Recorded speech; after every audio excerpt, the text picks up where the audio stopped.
Hello again and welcome to another Mordian Glory live stream. It's an ugly stream, a bug stream, a riff stream, a stream hostile to everything we know about wargaming. Ooh, baby! Oh my god. I got some cool news. I got some cool Konflikt news. I'm not even sure if I'm meant to tell you this, but I'm so excited I gotta tell you. Alright. A stream hostile to 40k. You know what? No, because 40k is cool, but a stream hostile to GW, you take that one to the bank. But no, this is not beef. There is no beef. There is no beef. There is only hype. Hype. I say hype. And it's cool, man. I found out a little bit of the plan for what's happening for next year for K47. Where is this game going? And holy shit, guys. Holy shit. We're only at the tip of the iceberg, baby. This game is just popping off. It's popping off. What a baby. I'm just gonna say, like, it don't matter what else is happening in the wargaming world. It don't matter. If you are someone who is into Konflikt right now, this boat is full steam ahead. This is ramming speed, baby. And we are going all in. It's time to get tactical, Marines. You know, let's pack them in. Absolutely badass. Let's fucking do it. Holy shit, man. Like, I'll give you some more of the details later in the stream. But, oh my days. Like, honestly, I'm so excited. I am so excited. It's if you are someone that likes to look forward to releases, if you are someone that likes to look forward to new things coming out for the game that you like, oh baby. Oh baby. The K47 hype is real. Did I not say this? Send me to the black ships. I said that this game had unstoppable momentum. Unstoppable momentum. I said that this game was going to be a big deal. I said this game wasn't going to be a flash in the pan. I said that this game has main game energy. And I am telling you right fucking now, it's got it. It's confirmed. It's Konflikt confirmed, baby. It's Konflikt confirmed. Insane. Absolutely insane, man. Oh, baby. All right. So, it's very, very exciting times.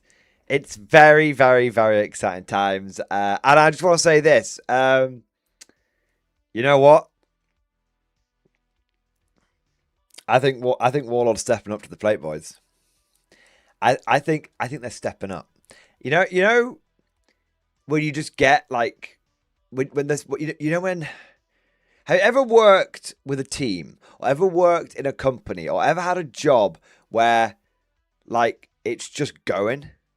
Like it's just, or video game, right? It's just like a video game and you're playing with your mates. Maybe it's like some sort of like 4v4 or something. Or maybe you're playing like a sport. I know not many of us do here because we're all nerds, but you get my point. And it's just like, it's just like you feel like you're unstoppable, right? That's the energy I'm getting from this right now. That's the energy I'm getting from this right now. And there ain't no fucking yellow energy here, son. It's all goddamn red energy. It's all goddamn blue energy. It's all fucking snapping necks and cashing checks, baby. Earning and burning. That's what it's all about, baby. That's what it's all about. All right. You start to sound like Barak. Call me Shillian Glory. Call me Shillian Glory for, and let me just say, you thought You think I've been ball washing up until this point? Mate, I've been doing it with just one hand and just a kitchen sponge with a little bit of dish soap. We're going 2 hands and we are going Suds McGee. They'll be so polished, you'll be able to see your face in them. They'll be Warlord's balls gonna be so washed, they'll be so shiny, you're gonna eat your dinner off them. There you go. Mordian glory, baby! Mordian glory. Yeah, so I'm telling you right now, if you are someone who likes Konflikt and you're excited for the future of it, just know it's in good hands. And like I said, I can't. There's only so much I can say, but I'm gonna give you some details. All right, I'm gonna give you some fucking deets. All right, but anyway, I'll say what I can. All right, but anyway, very excited. The main thing is it's all just getting started. We're only just getting started, and the main thing is that this has just been the first year, and the next year is going to be huge, like absolutely huge. The snowball is only just starting to roll down the hill, boys. All right, that's what I'm saying. Okay. Anyway, with all of that said, with the hype train thoroughly energized, let's fucking get into the stream proper. And you know what that means. We have to observe our Spriggs. Don't do it, Spriggs. That's it. He's gone. That's it. In fact, Spriggs, you should know better at this point. No. You should know. Don't game the system. Don't game the system. It's not bullshit. It's not the letter of the law. It's the spirit of the law. And the spirit of the law says you're banned for 1 minute.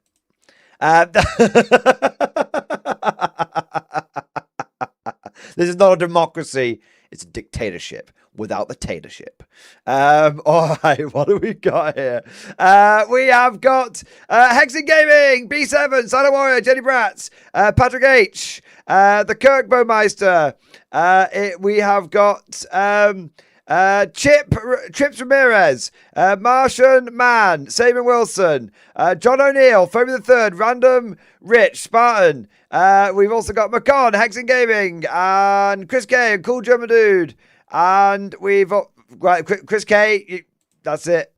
I've zero tolerance now. It's anyone who's spamming in the roll call. That's it. Cosmic, anyone who does it more than once. They're gone. Mad Larkin. That's it. You go. Anyway, Cosmic, full blam.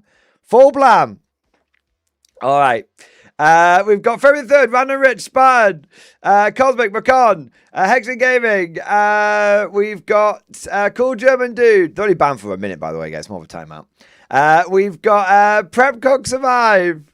And I can't even find anyone now. Why do you do this to me, chat? Why do you... Where? I've lost it. Right, you've ruined it. You've all ruined it for yourself. I actually can't find where I was up to now. Right, fucking hell. It's actually gone. Oh, no, there we go. Procook Survive, Zello, Samuel Phoenix, Cavasius, Ryan Thompson, Leaf Winter, Mark Cole, Drop Short, Hellvine the Starseer, Still Unsure, Trench Rat Shovel, we've got Pigeon Tony, Freeform Rude, James Homer, Saban Wilson, Russell W, David Stanford, Sergeant Sharp, a Gaming Stuka, Mutt Dog, Bosk Vaughn, Butt Mounted, Hexen Violence, Squid Fist, we've got Kelzo, and we have got Messier and Drifter and Treasure Shovel and wait, Treasure Shovel, are you doing it more than once? I'm looking. I'll let you off this time. And then we've got Brown Bread. Spriggs is back. Right, Spriggs wants another band. Right, that's okay. He's going out again. Brown Bread. Margaret Donovan and Hexing Gaming. I got away with 3. I'm sorry. Hexing. It's time for you to go. It's Glenn Lee. Damn Legion. Jenny Pratt.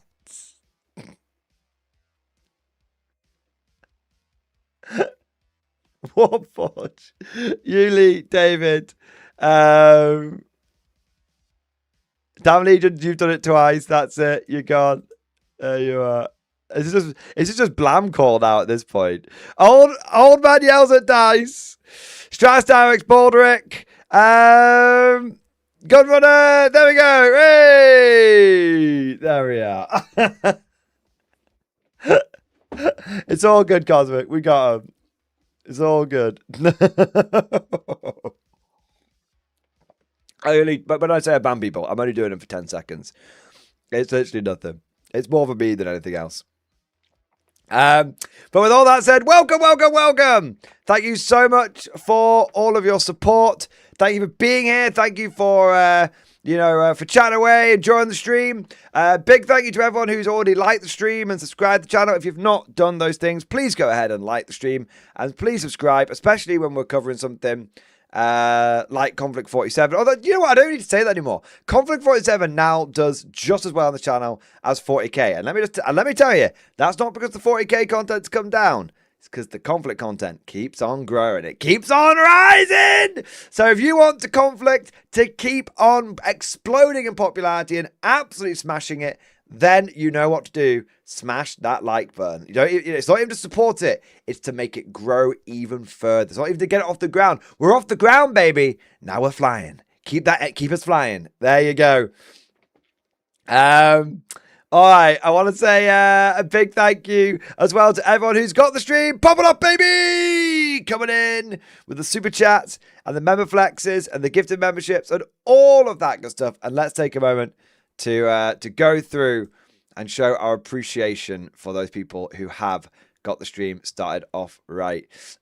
Chris K, thank you for the double support. We've got a super chat here and we've got a gifted membership. 007, you magnificent bastard. Thank you so much, man.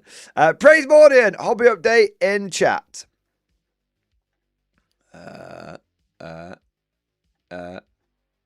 Yes. Stuck on duty again. Just finished this fellow last night. Behold my peak Britishness. Yes. Rule Britannia. I can't really say. Isn't it the Independence Day for? No, it's not Independence Day. It's Independence Day tomorrow for the Americans. There you are. I was gonna say you can be British today. For tomorrow you will be American. Nice. He looks awesome, man. The Merlin is such a fucking cool model. It's such a fucking cool model, man. Hey, I like you've got the stand gun on top. And I like the colours you've gone for. It looks really good on the Merlin and on the Hornet. Yeah, I love that shit, man. It's looking very Gucci. Looking very good, my man. He's looking sick. I like the extra storage you put him. I love the name, Halcyon. Great choice, great choice. These Halcyon days. I love it, man. Yes. Awesome, dude. Absolutely awesome. Thank you so much for support and great to see you busting rifts. I also want to say a huge thank you to Russell W. Russell W. coming in with not 1, not 2, but 10 gifted memberships, baby. Yes. Thank you so much for the 10 gifted memberships. Thank you for the extra squad to hold the line, and hold against the darkness and the horrors of the rifts. That's what we're doing today, boys. Russ W, thank you so much for the incredible support. Thank you for doing your part, mate. We've also got the man, the myth, the Ursus, Mal, my boy. Mal, thank you for your customary gift of membership, sir. Always gratefully received. And I raise my glass to you. You're an officer, a gentleman and a scholar. There we go. All right. I want to say a big thank you to Butt Mountain. Butt Mountain, thank you so much for not the Baneblade. The Wotan chat. Yes. Thank you so much for the super chat, bro. Thank you for the 20. We did it, gentlemen. We persevered through the ups and downs, the start of 11th, and finally some K47 news. Indeed. 40k. 11th edition. Never heard of it. I'm all about busting rifts and Surgeon Dice, baby. That's what I'm all about. That's what I'm all about. Oh, man. Yeah, we've been like, we've been covering the 40k stuff, but it's honestly, it's kind of like we're watching a slow-moving train wreck unfold. I think 40k will end up being fun, but not because of 11th. And I do wonder, for me, the big question, I'm not going to go into it too much right now. For me, the big question, and this is not a comparison of K47 to 40k, because I actually want to avoid doing that, because as I've said time and time again, K47 is a good game because it's a good game, not because it has to stand on 40k's head or anything like that. But so I talk about them separately now, and I think that's the right way of doing it. I think that will foster a better community and a better game, and that's the attitude we want to have. We don't give a fuck what happens over in 40k. When we got our conflict on, we got our conflict on. We conflict when we conflict, we 40k when we 40k, and we don't worry about what 40k is doing. That's it, right? Anyway, yeah, it's unfair to 40k to be compared to superior and tied to the game as K47. God damn it! You're not entirely wrong, but no. I'm genuinely curious to see how long the 11th edition hype will last. Because if they can get some of these balance things under control, then I think it'll be all right. But if they can't, I'm genuinely curious to see if it'll fizzle a bit. But yeah, we'll see. All right, what do we got next? Full Metal Owl, thank you for super chat. Let me guess, Rift Aliens. As far as I am aware, at this time, there is no plans for Rift Aliens or anything. I don't know. I don't know the full plan that Warlord has. Let's put my fan on. I don't know the full plan, but I know a year ago, and this was a year ago. I know a year ago when they launched the game, and they had a lot planned out by then. But I know everything. When a year ago they launched the game, they didn't want it to have aliens in it. They wanted it to be about the end of humanity kind of thing. Yeah. So but who knows? That was a year ago. Things could have changed. I don't know if we want Rift Aliens. After, when Konflikt first came out, I was very much like, yeah, aliens. They should definitely bring some sort of like Rift Demon thing in. Now I don't know. I kind of like the vibe that Konflikt has. I know aliens could potentially open it up to other wargamers who like aliens. Like, not everyone wants to play humans, right? But, yeah.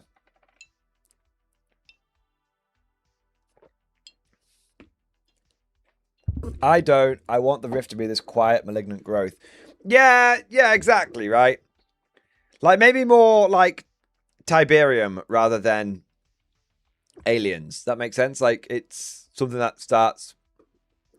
Yeah. Starts like... Yeah, exactly. Yeah, I don't know. Only aliens if Roosevelt is a suit for the little guy on Men in Black. Tiberium was alien, that's true, but it wasn't like aliens going around invade. It wasn't an alien invasion, if that makes sense. Like it's like it's not like fighting the bugs in Starship Troopers. Does that make sense? Or the Zerg in StarCraft, to use a more game-like example. Yeah. Until the demonish, maybe some demonish thing that's more enthralled to some factions, not dominant force. Hey, we don't know, right? Who knows what it might be? We don't know. But at the moment, it's I don't know anything about Rift Aliens. Yeah. How it's with a Stalker Zone vibe? It is, exactly, right? It is. I want to say a big thank you next to Hexen Gaming. Thank you for the 21 months. X-Force, baby. Can we get a Rift Kaiju or maybe another faction? So, I'll say this right now. I can't give too much away specifically on like what models are coming down the pipeline, okay? I can't give too much away on specific. So I can give you like... The news I have is slightly more big picture than like individual units, shall we say? Okay. I'm blue balling it, but it's slightly more. It's not that specific. It's It's a bigger deal. It's bigger than that. All right. As for like a Rift Kaiju or maybe another faction, I think I would love to see another faction. Yeah. Is it news you can actually share? I can. Yeah, I can. Well, I don't know if I'm allowed to share it, but I'm going to share it. Fuck it. Because it's not specific enough that I don't think it's breaking the NDA because it's not specific enough to, I think, to like risk, like if it's not a leak. Does that make sense?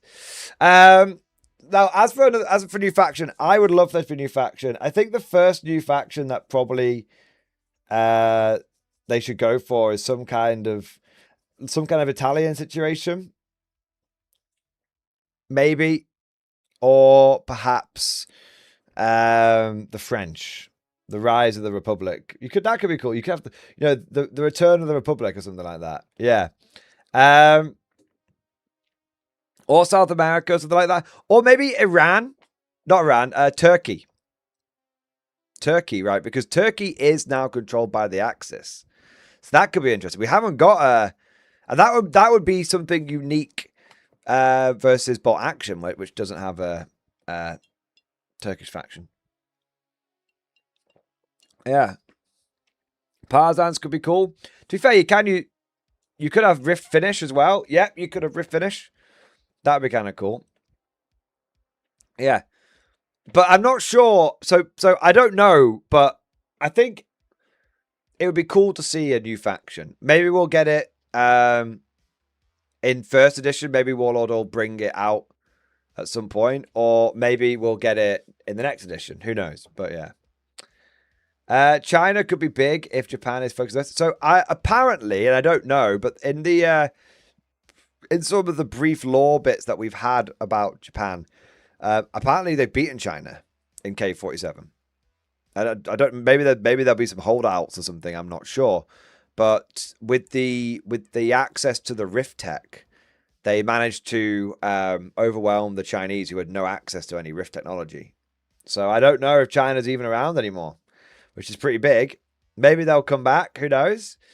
But maybe. Maybe there'll be a little retcon at some point. I don't know. But yeah, I think the idea is that in 1944, the Axis got access to the Rifts. They pretty quickly shared some initial technology with the Japanese. And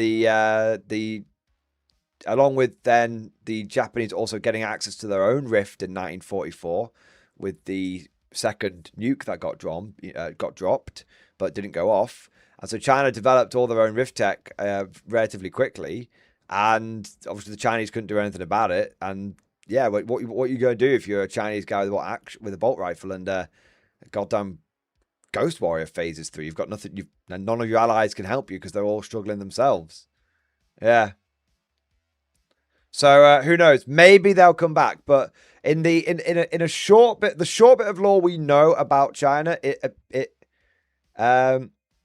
bolt rifle. I meant bolt action rifle. Sorry, but in the small information we know about China, they seem to Japan. It's implied that Japan has resolved that part of the war, and they're now focused very much on the Americans. Yeah. Who knows though if that's the way it still is. Yeah. But yeah, well, guess we'll find out, right? I guess we'll find out. Fat Boy, thank you for the super chat. Riftian Glory rebrand incoming. Oh. No, right, okay. Right now, obviously, you know what? I'm not going to take it too seriously. All I'm going to say is, like, I love Konflikt 47. I'm really glad it's part of the channel. And you know what? I'm just excited for it, boys. I'm just excited. I'm just excited. There's no right now that I tell you what. I'll do a Rift-based rebrand if MG ever sends the Pinkertons after me. Right? If they ever send the Pinkertons after me. Prep Cook Survive. Thank you for the super chat. Sprig07. You see, you can do as many 07s as you want in a single message. Just don't spam a message because that makes roll call hard for me to see. All it is so I can read people's names out. You know, that's it. Staffo, thank you for the 5 gifted memberships. Thank you for your support. Thank you for doing your part, sir. For the extra fire team to hold the line in the name of the president. We've also got Nope Baby. Thank you for renewing your channel membership, sir. X-Force Baby. Thank you for continuing to support the channel. And then we've got Squigger Sean, the absolute Giga Chad, coming in with 20 gifted memberships, baby. Yeah, buddy. Yeah, buddy. Yeah, buddy. My God. 20. We are going in with the first wave. Means more mutants for us to kill. You smash the entire area. You kill anything that doesn't believe in FDR. You get me? We get you, sir. We get you. There we go. Squigger Sean, thank you so much for the very generous amount of memberships. Thank you for supporting the channel and the community. And thank you for doing your part, sir. There we are. All right. We have then got Bald Rick, which I'm guessing that's like a play on from Baldrick from Black Adam or something. Baldrick has come in with a very cunning plan, sir. So cunning, you could pin a tail on it and call it a fox. He has come in with 5 gifted memberships. Yes. Thank you so much for the 5 gifted memberships. Thank you for your support and for doing your part, mate. I also want to say a big thank you to Cosmic, my boy! Cosmic, thank you for the super chat. I played 11th. Check Streams Gushion. Big Robot's fun, but 11th edition is meh. Ooh. Have you become fully conflict converted? Is it happening, Cosmic? Let's have a look.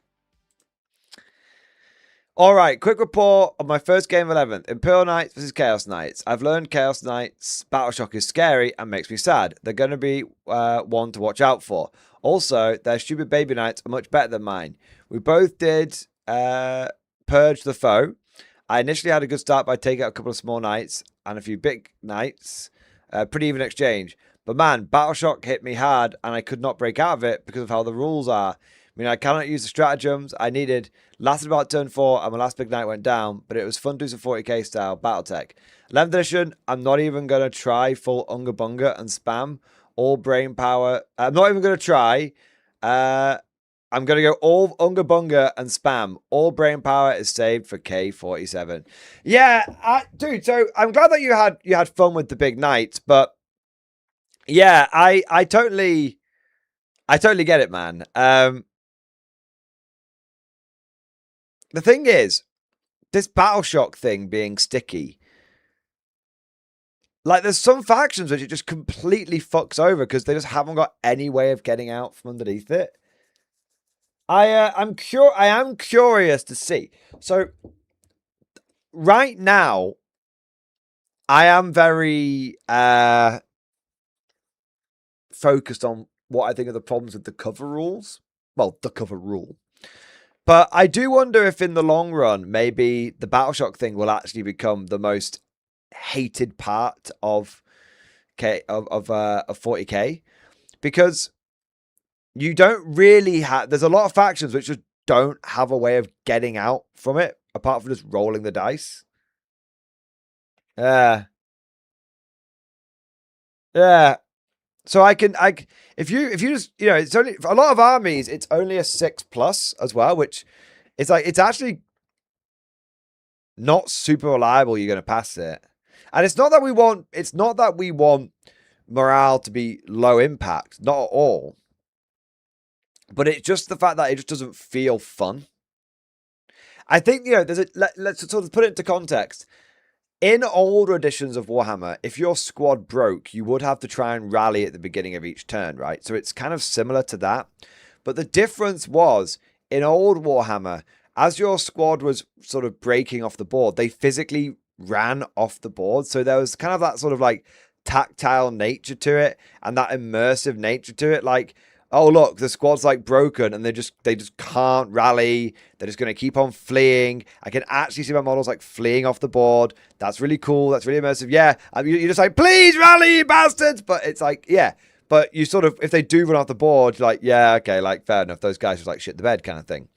But with 40k, it's just like you just get this like debuff status effect, which then basically like shuts you out of a lot of the core selling points of modern Warhammer, like stratagems. Like it's not immersive, it's just, oh, you can't use stratagems. It's like it's like, you know, like a debuff in a video game rather than a simulation of a war game. Yeah. Yeah. Same problem in third with falling back after falling back. There was just no way to rally. They always fuck up morale. See, third edition, but the thing, that's what I said, just I think there's a difference between, I understand, but I think what they've done is they've tried to take the old system and apply it to the new system, and it just doesn't work. Yeah. Like I said, I just think it's just not as fun the way that they've done it. Yeah. Hey, it's a cool board though, Cosmic. Had to say it's cool, and you're getting lots of cool like games in, and seeing the knights stomped around the board is awesome. And hey, all your knights are painted, so technically you automatically win the game because all your knights are painted. I didn't even know you had so many knights, Cosmic. That's crazy, man. You've really been building them up. Yeah.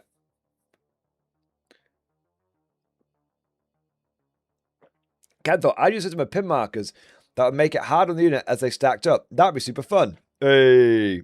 Yeah. I think that's a good system too. But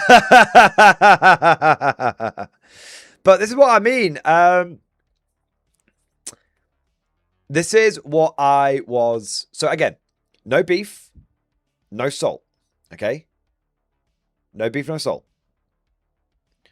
There's no point in getting beefy. There's no point in getting salty. The only valuable conversation is to speak truthfully, okay, and to speak objectively and almost without emotion. All right.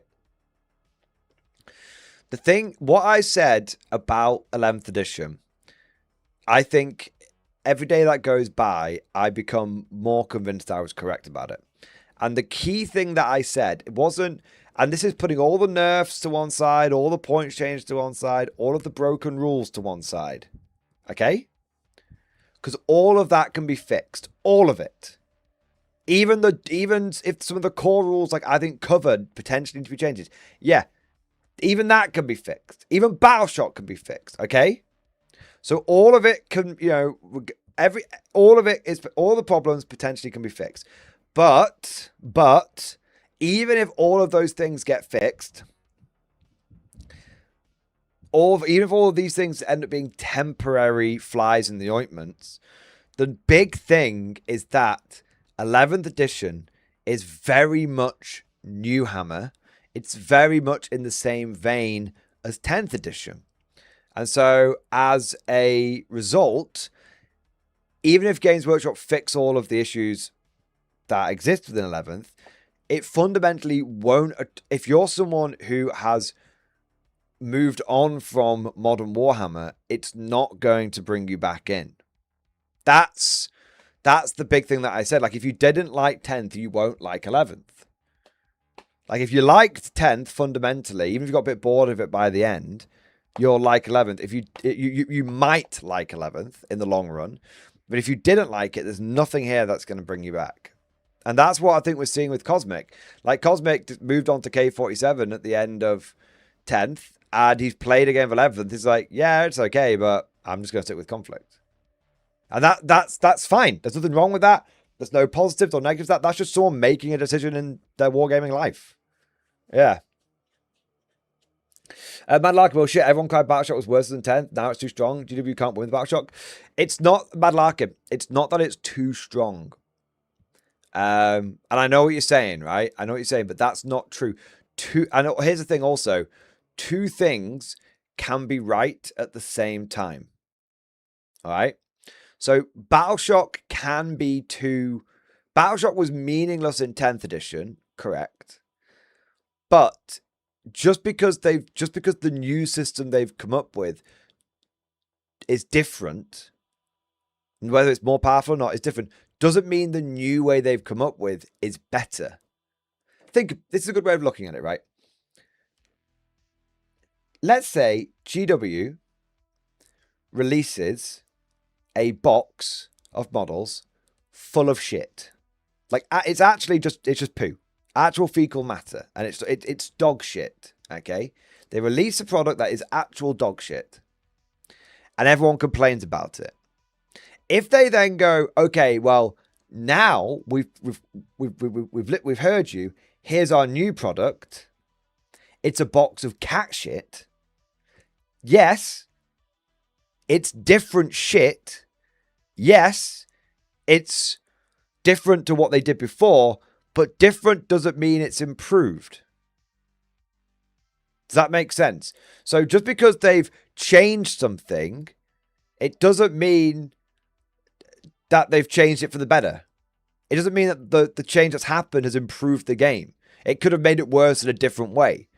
There's absolutely a way of doing morale. There's multiple game systems that show this now. Even within Games Workshop's own bubble, like Old World, there's multiple game systems now which exist, which show that morale could be impactful and flavorful and meaningful and fun. That, you see what I mean? So it doesn't matter if they've done it a different way, if it's still shit. And I think this is sometimes some of the mistakes that like GW makes. I think it's sometimes some of the mistakes that I'm not saying you're ball washing, Madlock, I know you're not. But I think this is sometimes some of the defense that people run for GW, and it's actually very flawed. Yeah. Anyway, what have we got next? Whispering Monk! Whispering Monk, thank you so much for the super chat, man. Our spiritual lead, yes. Rifts. John Carter leads the Martian invasion to quell the barbarous states of Earth. The 9th wave will pacify the Earth under Carter's rule. So I have to say, I've never really like read or watched or done anything with John Carter. Is it like a series of books they tried to like turn into like movies or something? I feel like that's the case, isn't it?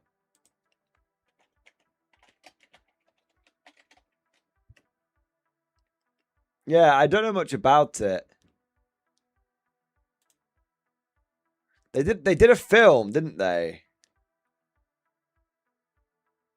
But yeah, it's a comic book back in the days. Back in the day, it's pretty good. Right, fair enough. Yeah. Yeah, but so I don't know much about John Carter, but I've heard of it. But yeah. Thank you, Whispering Monk. James W. Thank you for renewing your channel membership, mate. Thank you for doing your part, sir. Hexen Gaming. Thank you for super chat. Maybe rifts in Amazon rainforest mutating Earth life could be a cool idea. Imagine a South American faction weaponizing nature as a low-tech faction. I mean, that'd be really cool. Maybe having like, it would be really cool to maybe lean into some kind of, like bring back some like Mayan and Inca and like Aztec sort of like mythology or something. And bring that, bring that back, sci-fi it the fuck up. And then I don't even know necessarily like make it low tech. I think you could make it like high tech as fuck. Like maybe, maybe, one idea is you could, oh shit, 1 minute, the alerts aren't on. 1 second, the alerts aren't on, 1 minute. I saw the fucking Death Strike come in and didn't get the alert and go, hang on, Master Pef. Hang on. What I'm saying is with the Aztecs, it wasn't like the Incas that like worship like the sun god. You could have like them, right, so the Axis use like Gravtech, the Americans use like Tesla, the Soviets use like Shockwave, the Japanese use like Shibori weapons. Having something that was more like almost like laser tech, essentially, but like like magnify, like using the power of the sun to like magnify, using the sun, using the rift energy to like make like giant rift energy like magnifying glasses and be like something like that, like a death ray kind of thing. Yeah, exactly. Right, that's what I mean. Yeah, some sort of like death ray. I feel the war. All right, let me have a look here. Sorry for the for fucking it up a little bit. Victory is assured.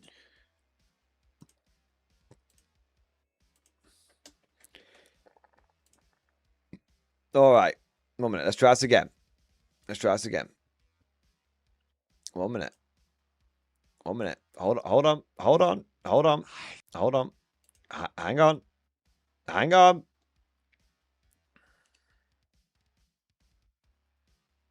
Oh, what the fuck? Why is it not there? 1 minute. See if this works. It's not working. 1 minute. I might have to do it a different way. What about this? Okay, that one worked. All right, hang on. Hang on. Hang on. Hang on. Hang on. Hang on. We're going to make it happen. We're going to Master Pef. It's all right. It's all right. I have to do it a slightly different way, but it's all right. I will not let you down. Is that working, that one? I can't hear it. 1 minute. There we go. Yes! There we go. Too late. I've unsubbed. Is it still going again? No, it's all right. Master Pef, thank you so much for the $100 Rift Buster chat, baby! Yeah, buddy. Yeah, buddy. Yeah, buddy. Woo! It's all about the Rift, baby. I'm busted. I'm busted, Master Pep. I am busted. Holy shit, man. Holy fucking shit, bro. Oh my god. Oh shit, my Rift just got busted. I love it, Raz. Master Pep, happy July 4th, early. Can we crank up those energies a little bit more in the stream? We crank that Rift energy. Set the Rift energy to maximum. Unleash all of the valves. Full overcharge. Double surging Rift dice. Let's go, baby. There we go, man. Thank you, thank you, thank you, thank you, thank you 1,000, 1,000,000 times. Thank you, Master Pev, for absolutely popping off. Blowing our nips off. My nips are now just little rifts now. There we go.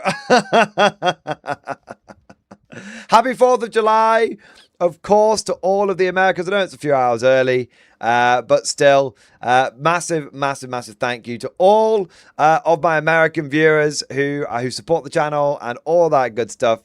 And a massive, massive shout out to Master Pef for coming in here with a very, very, very generous super chat. Can we go full Sprigs mode, unleash the 07 tsunami, and get the 07s down in the chat so that we can show our appreciation and our gratitude to Master Pef for coming in with a very generous, very awesome super chat, man. Oh my god. Is Warlord doing any USA release for tomorrow? They've kind of already done it. For those that don't know, they've got for this month, they're selling a George Washington model. So if you're feeling particularly patriotic and American, and you want to have a very own George Washington model in your collection, then you can do that. You could get this guy and use him as an officer in your Guard army in 40k, or an Empire general in your Old World army, or maybe you could just you could use him in Konflikt 47 as a platoon commander or a company commander, and just say that they goddamn cloned George Washington and they brought him back. George Washington coming back through the rift. Exactly. There you go. God Emperor Washington. Exactly. They also have I think it's in the pre-orders. 1 minute. Oh, wow. Something new came out. I missed that. Is that a Hungarian vehicle or something? What the fuck is the P4? Wait, Warlord just shadow dropping shit, boys. Warlord just shadow dropped this. What the fuck? I have to come back to that in a moment. They just fucking release stuff, man. I love the way Warlord does it. That's like, hey, yeah, here's a new tank. They don't like, they literally just shadow drop stuff, man. Is it under Epic? It might be under Epic Battles. I thought they did do a new... I thought they did a new American Army, but I can't see it now. Under new releases. Ah, there you go. If you want to get into epic black powder, there is a 250th anniversary edition bundle with George Washington figure. There you go. £160, and you get more than you see in the picture. If you look, all these things have got like ×2, ×6 next to them. So you probably get about double or triple what's in the picture. Yeah. So if you want to, get your American independence on, then you know what to do. There you are. There you go. Holy shit.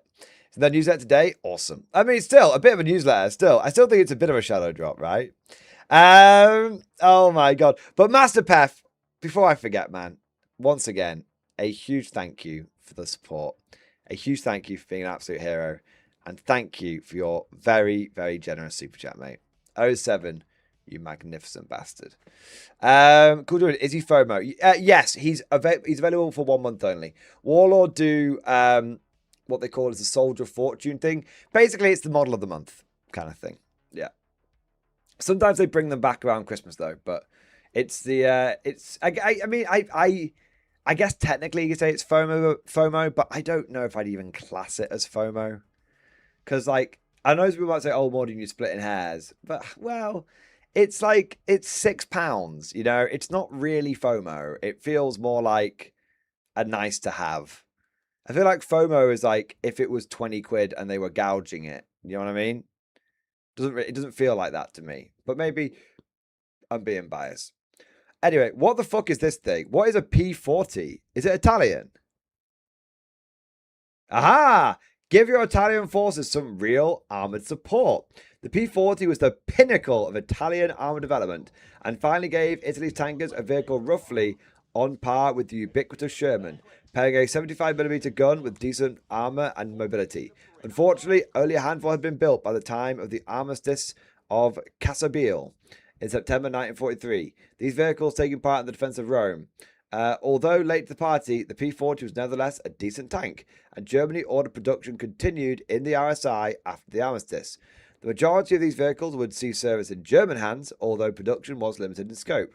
On the Martian tabletop, the P40 gives your Italian or German forces a solid all-rounder tank with a damage plus with a 9+ damage value. A medium tank gun, make it capable of engaging both enemy armour and infantry with a reasonable expectation of success. For Italian armoured commanders, it needs something to face down the hordes of allied Shermans. Look no further. I love how late war development is. It's not even got a coax, has it? Wait, no, it's got a coax. It's not even got a fucking whole machine gun. So it's literally like the pinnacle of Italian armor technology. It's still a bag of shit. Yeah. It's still a bag of shit. I love it. And that's exactly what you want from your armor. It should be a bag of shit. For your Italian armor, I mean. Yeah. It is metal and resin, so it is a little bit more expensive. Yeah, it's basically a bit of a... yeah. That's the... I guess that makes sense. If it's expected to be more of a limited run kind of thing, it makes sense to release it in metal and resin. Warlord has been releasing a crazy amount of stuff in plastic recently. It's only fair that some of the more niche stuff still comes out in resin, I suppose. And Italy is definitely one of the more popular sub-factions, but they're still a sub-faction. Yeah. Yeah, does it reverse quickly as it goes forward? Depends if it's the German or the Italian version. Yeah. All right. That's awesome. Okay, what have we got next? Joshua Labour. Joshua Blaw. Thank you for super chat, man. I said I wouldn't get into Konflikt 47 unless I could get an army of robots. Now I'm buying robots ready for my first game. Yes. The revolution spreads. The fire rises, brother. Another hand touches the rift. Yes. Amazing. Amazing. Good to have you aboard, Joshua. Good to have you aboard indeed. You will not regret it. It's an amazing game. It's a ton of fun. And let me tell you, you have not missed the boat. In fact, it's only just started. Like I said, I've got some big news, some big high-level news coming later. Coming later stream once we caught up with the super chats, and I think you guys are going to be very excited about it. Very, very excited about it. It's a great time. It's still a great time. You know how sometimes like, oh, should I get into a game? Have I like missed the initial hype? The hype has only just begun. Yeah. It's such a comfortable boat to be in. It is, isn't it? It's like, oh, look, another release. Oh, look, it's exciting. Oh, look, it's nice. Oh, look, there's no bullshit attached to it. Oh, that's fun. It's a very comfy boat. James Homer, thank you for super chat. Hi, Mordian. Hobby update in chat. Let's have a look. Oh, God. Oh, God. I don't even know if I want to read this. It's going to be about fucking... Is this your 24 battlesuit game? Or however many it is. Jesus. Right. Hi, Mordian. Just had my game with the Cressuit Army. I played against Dark Elder.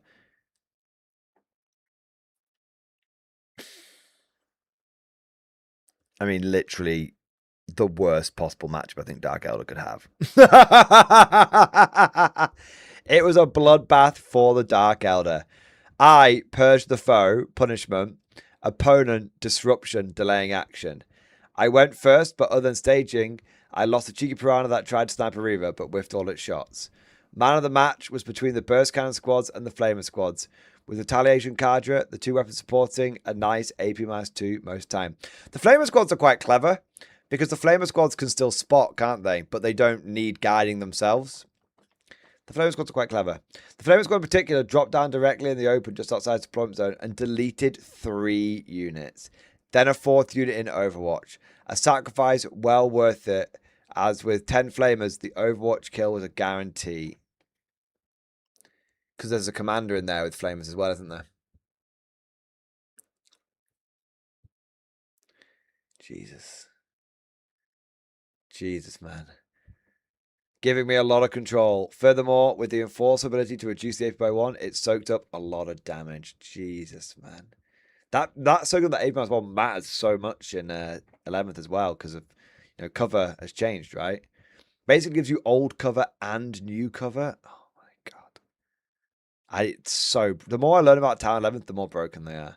The burst cannon squad also came into its own as the Colstar had 20 shots alone, followed by 24 shots from the squad. On the other hand, the broadsides of Riptides didn't seem to pull their weight as much. The broadsides in particular were just holding on to the expansion objective close to our deployment zone, although it did snipe a Venom, so maybe more games are needed. Due to the fact I still had most of my crisis suits and they were about to charge into my opponent's deployment zone turn 4, we talked it out 59-33 and called it. The swing between a firing unit while guided versus unguided feels massive. +2 political swing. Yeah. Yeah, dude. Horrendous. Dude, the way you want to run your broadsides is probably with the missile pods. Just more volume in it. Missile, you want to... I think you go full missile. Even smart missiles over the plasma, right? So I think you go Seeker missile, smart missile system, high yield missile pods, missile drones, because I think your broadsides can take missile drones, can't they? And you just unleash... You don't care about the firing the spot missiles indirect. You just care about the range all pairing up nicely together. And you just go... Yeah. Because the smart missiles ignore cover, don't they? Naturally. As well, which is very helpful. Not that it really matters, but... That's extra points. Oh, is it more points than missile pods? I mean, how many more points is it? Like 10? It's probably not a big deal. Yeah. I mean, look at that. What can the Dark Elder player even do? There's literally nothing he can even do. It's crazy. The Riptide's not doing very much, I find a little surprising. Because I thought Riptides the Gatling would be quite good. But I guess it's about... When you think about it, it's only like 12 Gatling shots.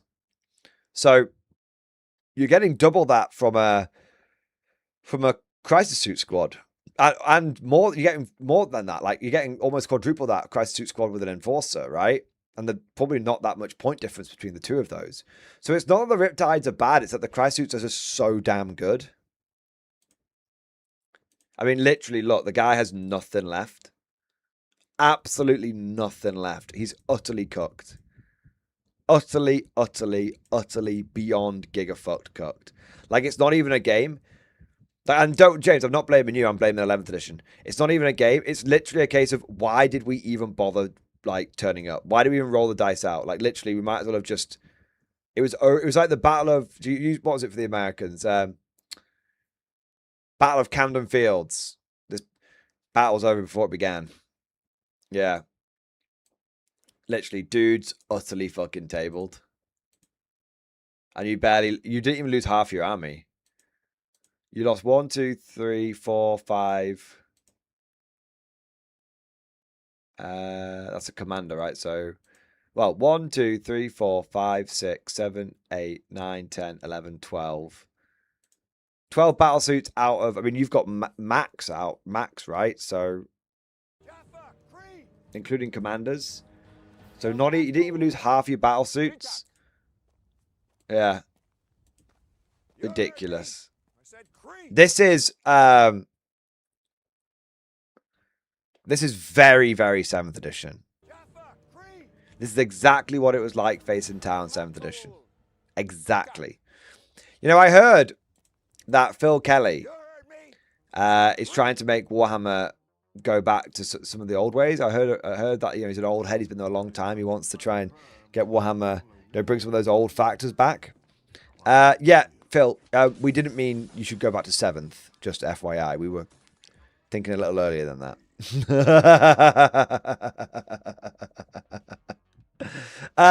James, absolutely filthy game, but congratulations on your victory. And like I said, no ill will feeling towards you at all. Tau are just in an insane position right now. Tonk, thank you for the super chat. Come on then, Mordian. K47 Ambulance Stream discussion for review. I think I know what you'll suggest, but I have a reply to that. All right. I'll have a look. Empire of Japan. 3 Scorpions. Okay, right. You got an assault platoon with an officer with assault frame armor and 2 extra guys. And then you've got assault frame squad with LMGs and anti-tank grenades. That is terrible. Like if you want to do that, take battle frame. And even then, don't take the anti-tank grenades. Anti-tank grenades are absolutely terrible. Another assault frame squad with Shiburu rifles. So again, I would take assault frames without Shiburu rifles. If I'm going to take Shiburu rifles in power armor, I'll take battle frame because it's slightly cheaper. And the problem with the Shiburu rifles is they make the assault frame not as good at their job, which is close combat. Yeah.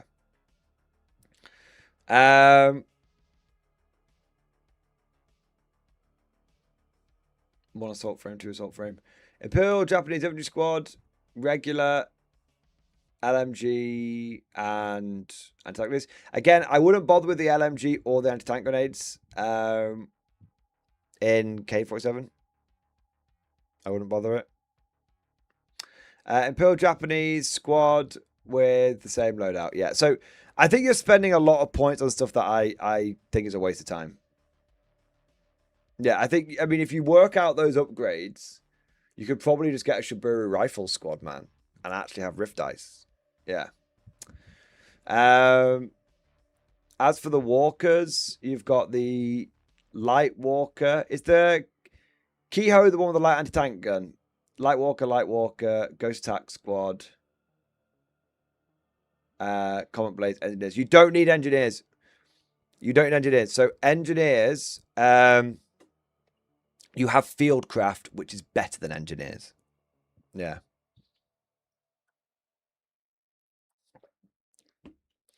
Was you trying to think how to crack armor? As Japanese, you do it in melee. So let me explain. It's a bit weird, but so in Konflikt 47, how it works is when you charge an enemy unit, when you charge an enemy vehicle, when an infantry squad charges an enemy vehicle, if that vehicle stayed still, then you hit them on 4s. And you roll a dice for each guy in the unit. If they're deadly, you get to roll not just 1 attack per guy, but you get to roll your deadly attacks. So with assault frame, that would be 2 attacks per guy. You don't get tough fighter against vehicles, though. So you get deadly, but not tough fighter. You add up all of the hits, and that becomes your pen value for when you try and damage the vehicle. And then you add the highest pen of any combat weapons in the squad on top of that. And if you have pen on at least one of the weapons in the squad, you can do full damage, not superficial damage. So it all sounds a little complicated, but let me run you through a scenario with assault frame infantry.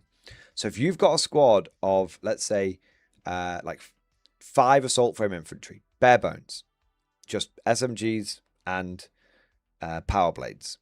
If you charge a vehicle, you'll have 10 attacks from that unit. That on average, you should get 5 hits. So that would give you pen 5. Then you've got combat blades, which are pen 1. So you'd add that on top just once. You just take the highest value in the unit and add it on. So that would be pen 6. You then roll a single dice to damage the vehicle, but at pen 6. Now, if you're already at pen 6 against most most light walkers, it's a 2+ to damage. Because you roll a 2, that goes to 8, so that you've met their damage value. So now you do damage to them. You do superficial damage. You do a glancing hit. If you roll a 3+, you do 9 in total. You start doing full damage to them. And you start. So it's not even that hard, and that's with a basic 5-man squad. Take a 10-man squad, it gets ridiculous. You want to know what's really cheesy? Basic infantry units.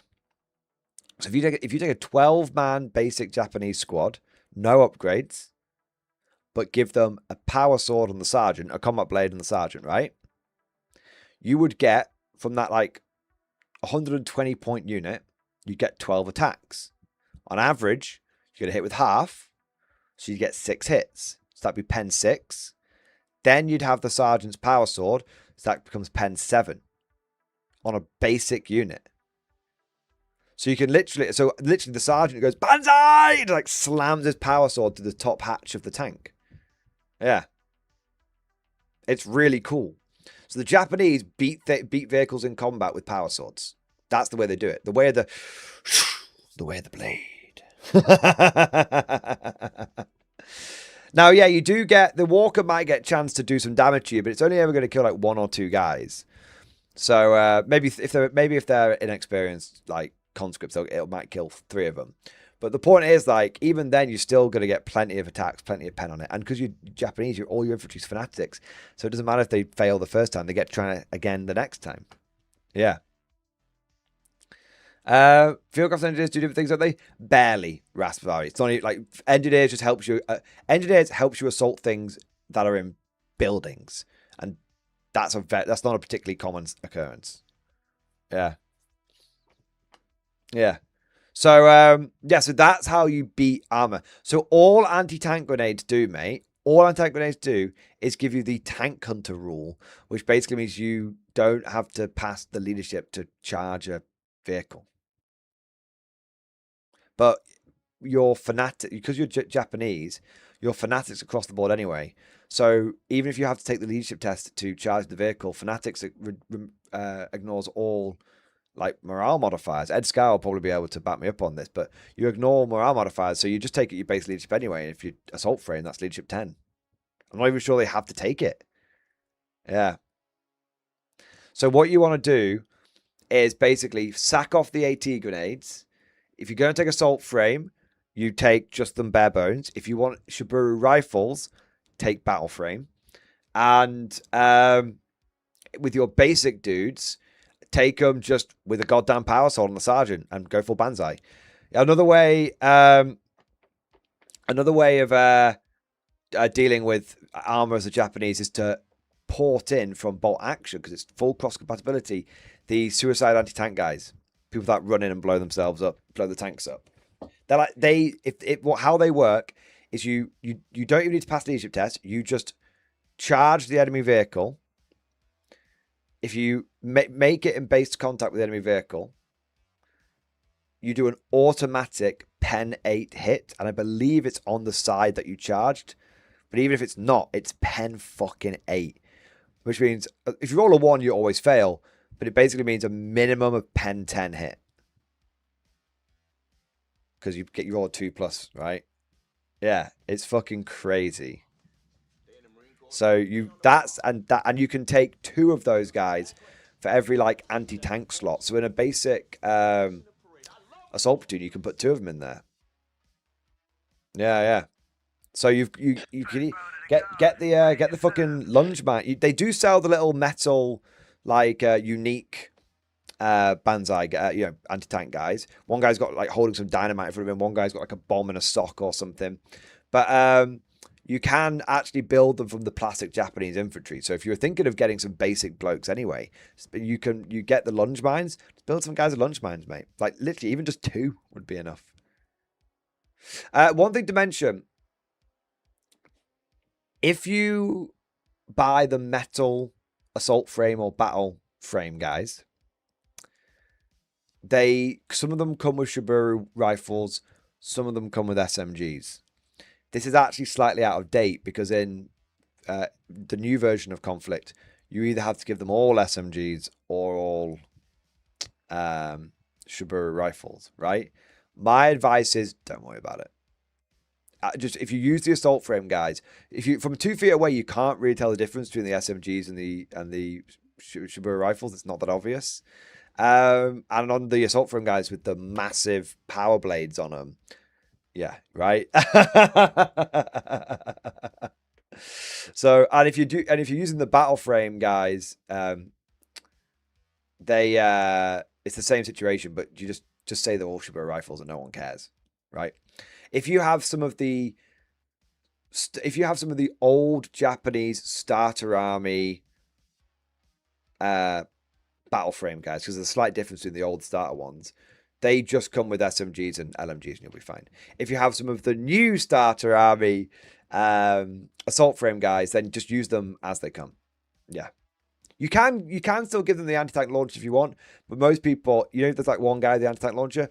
If you just say, oh, I've not got those, no one cares. No, it's fine. Like that's it's very casual K-47 when it comes to that kind of stuff. Yeah, exactly. As long as you paid the points and you're clear with your opponent, what's what, you're all good. There you go. So Tonk, your feedback was I know I should take zombies and I have some gaze them, but I'm not sure how much of a fan. I'm torn the basic squads whether to take 12 standard guys or 8 vets tough fighter. I mean, I'm not that pro zombies with the Japanese. I think the Japanese Shibito are fine, but they're no Totem Core. Totem Core are very, very good. Shibito are whatever. Like, they're okay. Not great, not terrible. Very, very normal. Yeah. Yeah, Shibito are fine. They're just not as good as Totems. Exactly. So, yeah, Tonk, I hope that helps. I hope that helps, man. Gunrunner, thank you for super chat, man. I thought we were busting a rift. Let's bust that rift, baby. Oh, I've got some. And like I said, it's gonna be pretty high level, but I think you guys are gonna like it. All right, don't you worry. It's coming in. It's coming in. I'll keep doing the super chats. Then when we're all caught up, we'll get to it. We'll get to it. Don't you worry. All right, I want to say a big thank you to James W. Thank you for the super chat, man. Mordian, my introduction to K47 at my club is going well from 3 to 6 players. Hey, that's pretty good growth. Technically, that's double. There you are.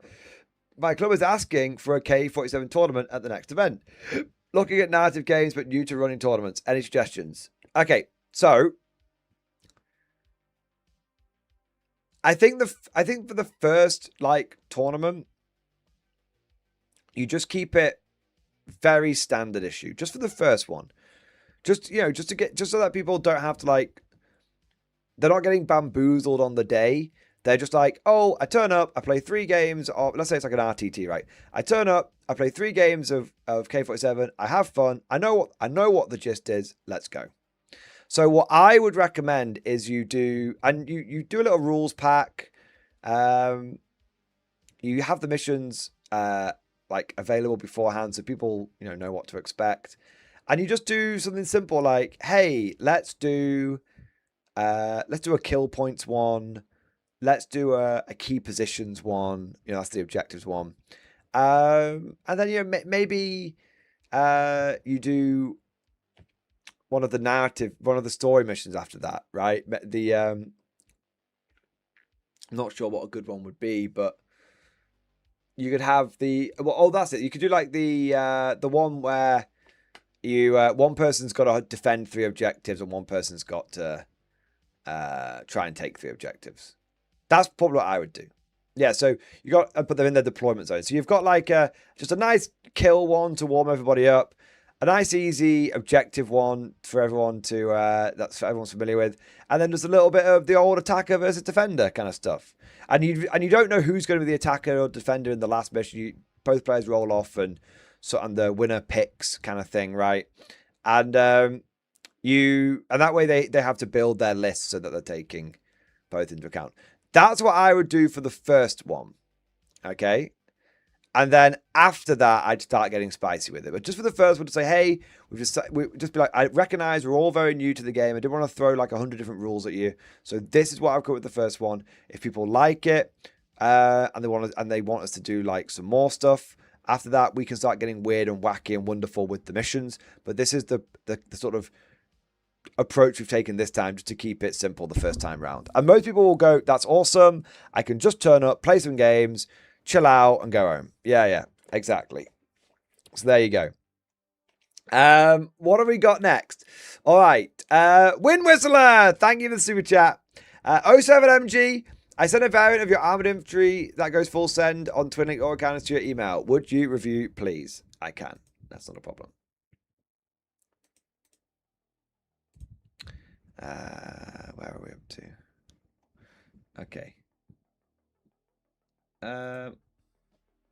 Greetings, morning. I tweet your armored infantry list and maximize all gun output. A few notes on this list. Hydras should be amazing in this new meta that fly into OP, and they can get strength 11 in any case with combined fire. Very true. There are 15 hunter gun missiles here, 12 which can be boosted to strength 14 with combined fire. Hunter gun missile barrage is not to be underestimated. I agree, but once it's gone, it's gone. Added gaunts goes to the Canadian Recon Squad to provide screening and scoring. They can both use a designation force, reactive move, strat for extra survivability. Thoughts? Sounds good, man. My first list was my first list wasn't perfect, by the way, so I won't be surprised if you found multiple ways of improving it. Caden Castellan, Gaunts goes Ursula Creed, Caden Recon Squad, Chimera, Hellhound, Hydra, Exterminator, Scout Sentinel. I think it's great, yeah. Only thing, I mean, you've got what, 4 Chimeras, so you basically got 4 Chimeras and 2 Hellhounds. That's plenty there. Triple Hydra is very nice.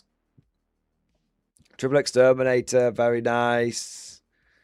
Yeah, no, looks good to me, man. I guess you're taking Recon, probably, right? Yeah, I think it makes sense.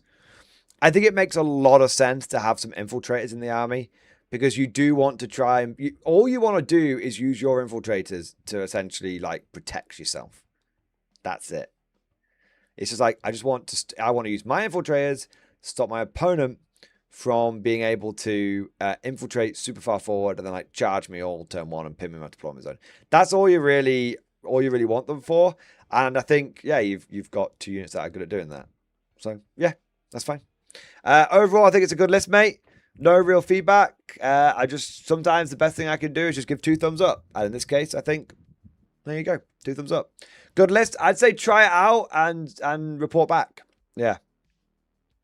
Alex, thank you for the big super chat, baby. Yes. Thank you so much for the Bane Blade chat. Thank you, man. Morning, Mordian. Just had my first 11th edition game. Managed to squeak out a win 31-36 against DK. What's DK? Dark Knight? Death Knights? Drukari? I guess you said it's interesting discussion. I'll check it out. With my opponent conceding in their shooting phase, interesting discussion. I really don't think I should have won this. Deathcore, maybe. Yeah, maybe. Let's have a look. Alex Robinson, let's have a look. Dark Angels, maybe? That would be DA, though, wouldn't it? My bad, my bad. Oh, okay, fair enough. That's all right. I said it's not the other one. I was only really having a bit of fun because I could have just come down here and seen it right. Deployment, Bane Sword and Shadow Sword, Bulgrin, squad screening, central objective. There's Dark Angel, 2 times Inner Circle, would have Tenants, Terminators, Intercessors, Land Speeders, Interceptors, Repulsor, Executioner, 3-man heavy weapon teams. Death in Terminator Squad with Librarian, Terminator Armor, and Terminator Squad in reserve. I mean, it's amazing how much you can get in Space Marine Army these days, isn't it? Turn 1, opponent, charge Bulgrin Squad, tangle with the Inner Circle plus Lieutenant. Wiped out most of the Bulgrin Squad, bar 2 and a Commissar. That's pretty good. But hey, taking a charge from Inner Circle on the chin and not dying? I see that as a win for the Bulgrin. Turn 1, drew no prisoners and grievous blow. Fell back Bulgrins out of combat. Fired Bane Sword charge on the Inner Circle, wiped the squad. Turn 2, opponent. Second Bulgrin squad surged for, of course, because now it's all about taking as many Bulgrin as possible. Second Bulgrin squad surged, moved into the Inner Circle to deny the charge. Inner Circle could get the lance as stratagem or something, I don't know, but it was painful last time. Melee clapback hit the squad hard, down to 2 Bulgrin and Commissar remaining. Again, hey, but that's very consistent results. Deathwing, Terminators and Terminator squad deep struck into rear, charge Bane Sword and attempted to charge Tech Priest. Turn 2, me. Drew secure no man's land intended target, opponent's expansion, top right. Bulgrin's charge with objective into second Inner Circle squad. Crashed through with the Shadow Sword onto own expansion left. Volcano Cannon hit Repulsor Execution for 36 damage, destroyed it. Chef's kiss. Bane Sword killed all but 2 of the Deathwing Terminators. Just stayed in combat, just fucking blasted them. Hellhound, because you can shoot to combat with Steel Hammer, can't you? Yeah. Hellhound moved onto enemy expansion but couldn't claim. 2 land speeders on point. Result, secure no man's land achieved, 10 target failed. Turn 3, opponent, Caswood phase. Inner Circle fell back and shot into the Bulgrin squad, killed 1. Surge moved into the ruins left, got into engage range of the 3-man heavy weapons team. Opponent conceded midway through their shooting phase. Couldn't remember the exact deployment, but he gave up once I managed to destroy his Inner Circle. Right, let's have a look. So, Bane Sword, Shadow Sword. Alright. So, Bulgrin. I fucking told you. The triple Bulgrin. The triple Bulgrin double Baneblade list is fucking ridiculous.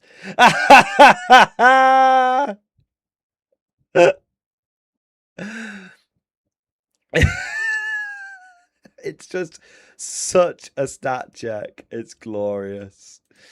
All right. So, yeah, moved there. Yeah, I can see you fell back with the Deathwing Knights and everything. Yeah, cool. And then basically just fucking tabled him. So he basically had Inner Circles, Terminators, Land Speeders, Intercessors, more inner... Sorry, yeah, 2 squads of Inner Circles. 3-man heavy weapon squad and Repulsor Executioner. Yeah. And then he had more Termies that deep struck down, I'm guessing. Yeah, then he had all these Termies that deep struck down and you just fucking killed them all. Actually hilarious. Yeah. Actually hilarious.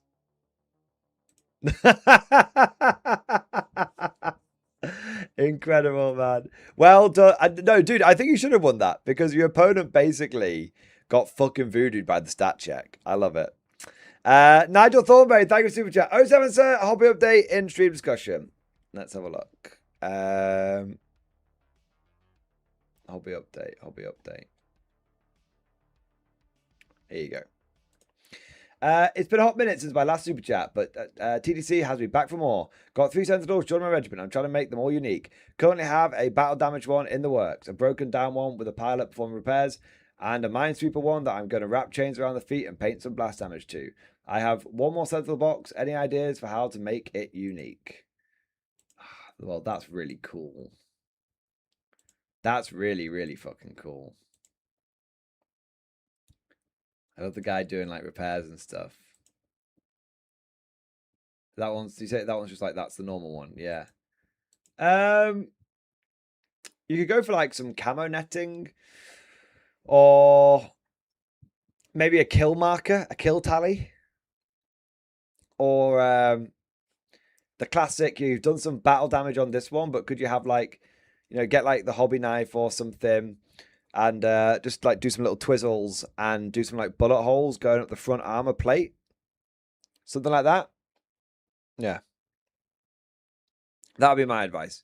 But dude, great to see you on the sensor, man. I love you putting the Hunter Killer missile there, man. That's cool as fuck. I love that. Awesome. Yeah, maybe some giant claw marks. Yeah, across the front. There's a few things you could do. But yeah, do some battle damage on the front plate or something. Yeah.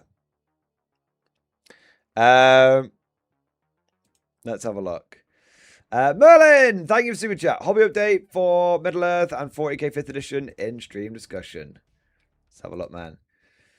Going to a Middle Earth tournament, and this is my entry into the single mini painting competition. A Dunland standard bearer. Cool. Dunland is cool. Because it's being held on the 4th of July, the theme of the competition is anything with a flag. After that, this is almost one completed Cadian Rifle Platoon 5th edition. One command squad, red stripes on the helmets. Two platoon command squad, well, company command squad, sorry. Two platoon command squads, green stripes on the helmets. 3 MG squads with one grenade launcher and autocannon team, no distinctive markings. 20 conscripts, white striped helmets and white shields on the right shoulder pads. 1 special weapons squad with 3 melter guns and red shoulder pads. On the top left is Solar Macarius and a tech priest, not really being used in this army, just in the box. Hey, still cool though. Just 1 more special weapons squad, melter guns, and 3 heavy weapons squads with autocannons, mortars, and missile launchers to go. And this platoon is finished. Then I have another platoon exactly the same. 1 squad already completed and 1 in the range. I love how you're like raising platoons. I fucking love it, man.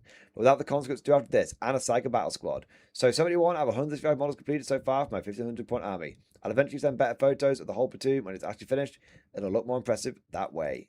Dude, it already looks awesome. I mean, that guy looks amazing, man. Really, really cool army and a really cool banner. The Wild Men of Dunland. Very cool, mate. Yeah. I mean, it just doesn't get better than that, boys. It just doesn't get better than that. Old school Cadians, painted up well, formed into goddamn platoons, platoon command squads, special weapon teams. Some of you, and I don't blame you, okay? It's all right. Some of you might not really understand why I'm just gushing over a bunch of old guardsmen. And the thing is, it's not just that they're old guardsmen, okay? And I like OG models. I'm spotting a few, cool relics like the Power Fist, Las Pistol, Field Cap Officer, the Chainsaw Bolt Pistol Lieutenant. The probably the best guard officer model they ever made. The guy with the bionic monocle, just awesome. Lord Solar Macarius, absolute Giga Chad model. The old Tech Priest. So it's not just the old models I'm gushing over. It's the fact that, like, that isn't just, oh, it's a platoon of guardsmen and it's a turn of phrase. Oh, that's a platoon of guardsmen and it's, just a bit of in-house lingo. That is a platoon of guardsmen as per the fucking rules of the game. Like, you are filling out the requirements that are needed to take a functional platoon, and that means something. And that, yeah, it means something. It can dictate the kind of units you're taking. It can dictate the kind of, loadouts you're going to put on each unit. It, like, influences the way you design and build your squads and all that good shit. Do you know what I mean? It's the fact that we're not just saying, oh, a platoon or platoon keyword or some other wanky bullshit.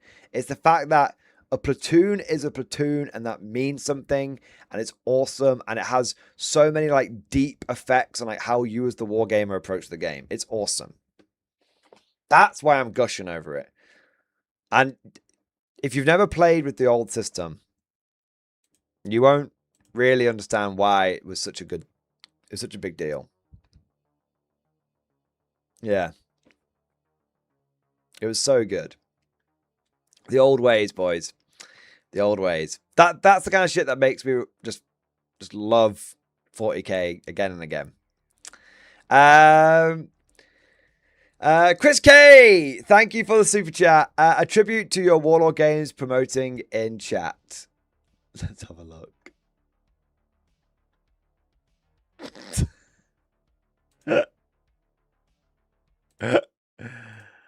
All right, let's see what we're working with here. Oh yeah, that's looking good. Real good. Now we're busting a rift.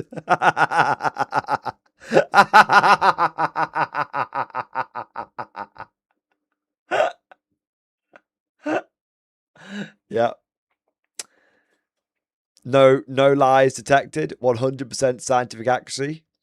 Actual facts. There you go. Those are some damn shiny looking balls. Buffed and washed to perfection. What I think to join the stream too. Always, man. That's how we be, Devil Lord. You know it. Cosmic, my boy. Thank you for super chat. I actually timed Russell when I dropped my phone. Great show with me. I don't know how long. Any chance you uptime him out if it's longer? Also lambast me. You timed out Russell W? Did you time out or did you ban him? The funny thing is, I actually can't undo a timeout. Yeah, I can only undo a ban.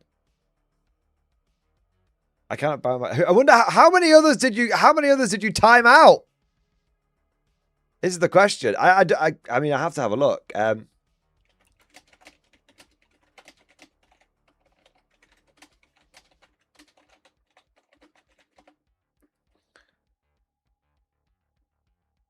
Only 2 during roll call with 10 seconds. Wait, how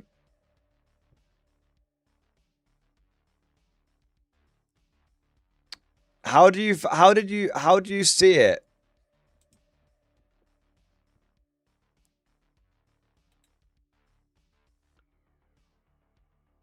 Did you do a 24-hour fucking ban? I have to see. I don't know how I can find this out. You have receipts.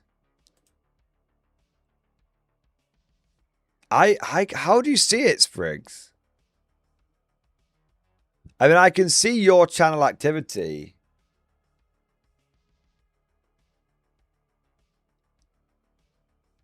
Did you do anyone else? Cosmic, arrogance for you. No, I'm not bad. I told it to find the notification. Fuck's sake. The absolute injustice. The absolute injustice. Cosmic, I got to report this to the boss. You might want to avoid the red tape. Justice for Russell! Justice for Russell! I'll tell you what, Cosmic. I'll execute you, but only for a short time because I don't want to have no mods in the stream. You know what I mean? I know it's Spriggs here as well, but it's one of you's on UK time, one of you's on like American time, right? So you can have a 5-minute timeout. There you go. There you go. There you are. It's funny. Like, it's like that scene in Deep Space Nine where Worf and that Jem'Hadar get into the fight, and the Jem'Hadar leader kills his subordinate. And Captain Sisko's like, "You can find to quarters." There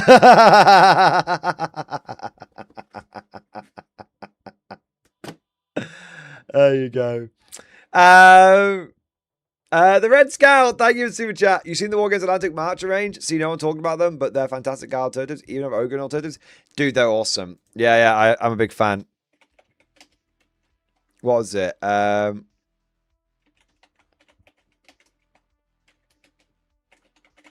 need to cover them, to be honest. Yeah, it's really, really good stuff.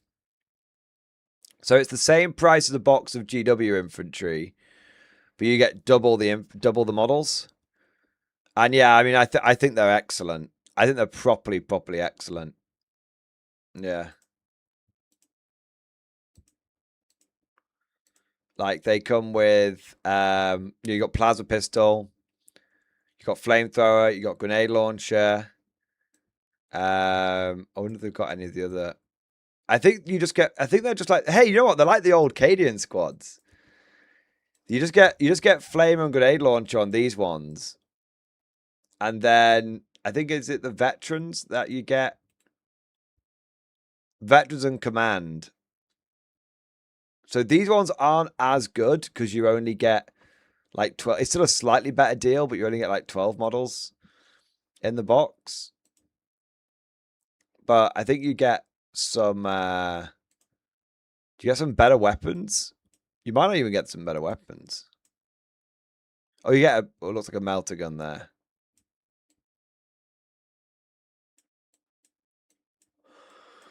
Yeah.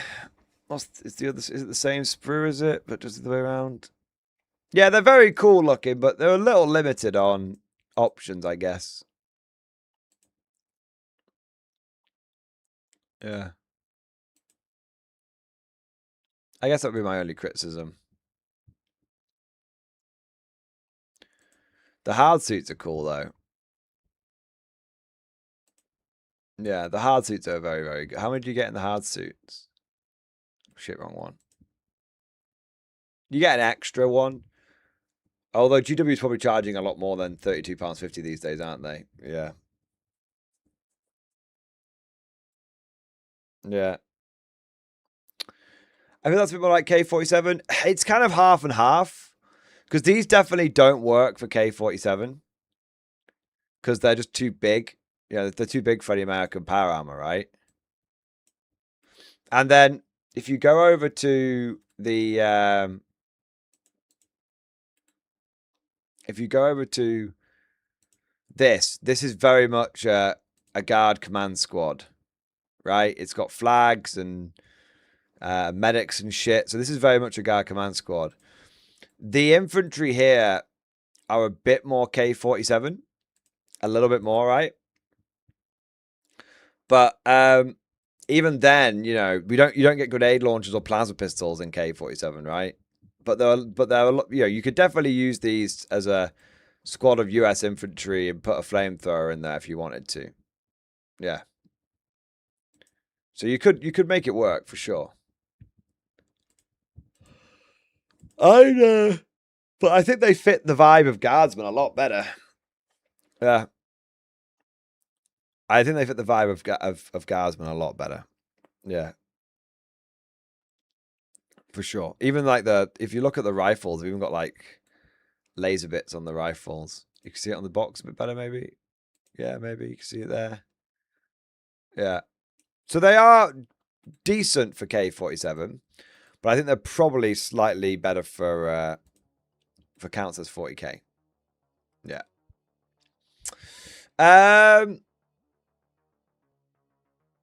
Blue bits can tell more Tesla rifles. Yeah, I guess. But basic infantry don't get Tesla rifles in. I mean, you know what you could use them as? Like maybe some sort of Paragon thing, maybe.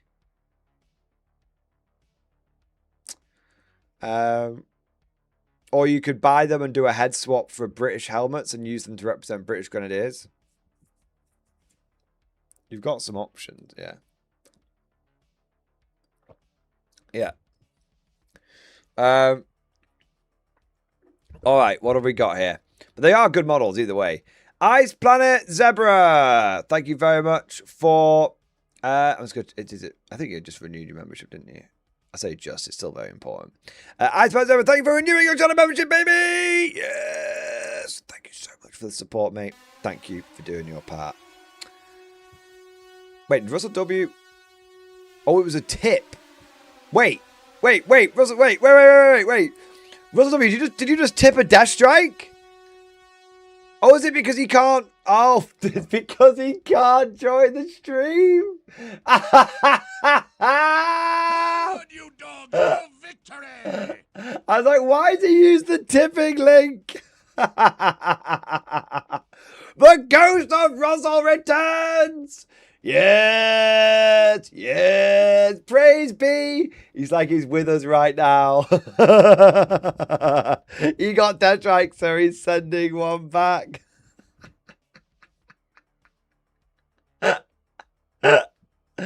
What absolute Chad.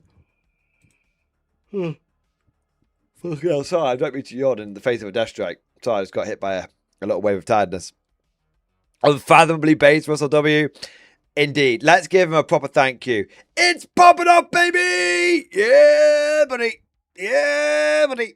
Yeah, buddy. Thank you so much, Russell W, for the Rift Buster chat, baby. He's busting rifts. He's blowing nips off. He's jacking us up to the tits. He's empowering us with all the Rift energy, cramming it into our veins. Yes. Oh my God.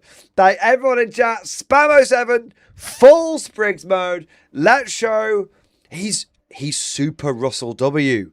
He went into the Rift and now he's come back. Praise be. Praise be. Deus Russ.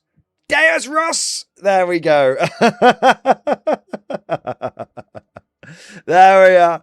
Thank you so fucking much, man. Let me bring up the stuff from the tipping line.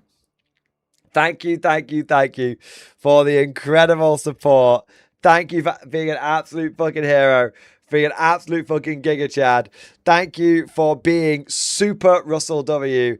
And for being an absolute fucking hero. From the tips of my toes to the end of my big rifty nose. Thank you so much for going above and beyond the Call of Duty. And for more than doing your part, sir. Yes. Incredible, man. Fucking incredible. Russell W, I'm still standing. Now get on the K-Boys of Hype. I will do. I've got one more super chat from Zadron. And then we are full K47 hype zone. Full fucking K47 hype. Okay. And I think, you know what? I think it's very big news. I think some people will, I think it's going to be an angle people aren't going to expect. Because people are going to think, oh, is it like, have you got some like lore dump or anything? It's nothing like that. It's something a bit different. All right. But it'll be a different angle to you're used to. But, so you might at first go, huh? But when you think about it for 2 seconds, you'll realize it's actually ultimate incredible giga hype. All right. All right. So, Russell W, thank you. One super chat, and then we get to it. All right. Zedron, thank you for the support, man. Havoc's missiles are cracked with heavy plus ignore cover mods to make hitting on 2+. Frags are great with sustained hits, packed because chaff don't have bonus arm from cover. Crack with Despotors, reroll, is it Deceptors? Reroll hit and wound. So the only issue crack rockets used to have is they had lower AP and they weren't high enough strength to do damage because they're like strength 9 or strength 10 on crack rockets. Now that now that the AP situation is solved from cover, if you have a reroll to hit, reroll to wound thing, then crack rockets on Havocs are actually legit good. For the first time ever, like missile launchers are not a dog shit choice; they're actually a good choice. I don't know about the frag thing. I still think frag will be dog shit. But maybe the only thing I'd say is if you're gonna end up like spaffing off crack shots, are you better going for las cannons? Do the las cannons get heavy? If the las cannons also get heavy, I would say Havocs with las is probably better. But to be honest, I'd be tempted by fucking autocannons, autocannon Havocs. If they've got heavy, that's huge. If they don't have heavy, then it's not a big deal. But if they have heavy and you can be like, yeah, I'm going to have all these shots with +1 to hit, reroll to hits, dart packs for like sustained hits, 4 rerolls to hit, 4 rerolls to wound.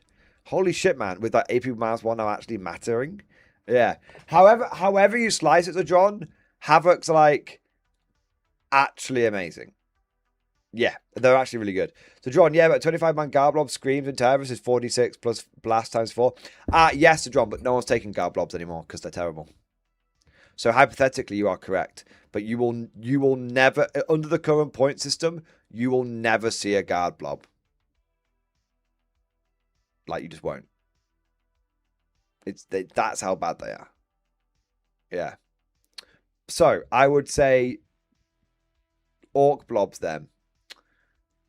I mean, orc blobs is better. But I still think people mostly take 10-man orc squads. But maybe you'll see a 20-man squad here and there.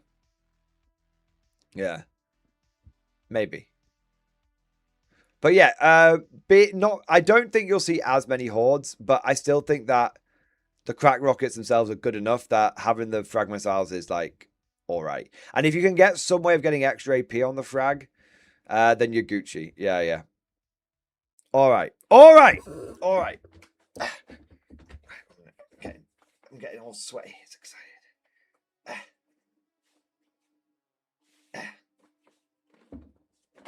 All right.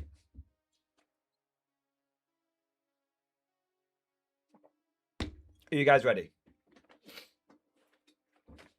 Are you guys ready? I've got a little bit of hype for you. Okay, so to me, it's a big deal. To me, it's a big deal. Maybe I've oversold it. Maybe I'm underselling it. You guys can decide. But to me, it was such a big deal that I had to do a stream on it. Okay.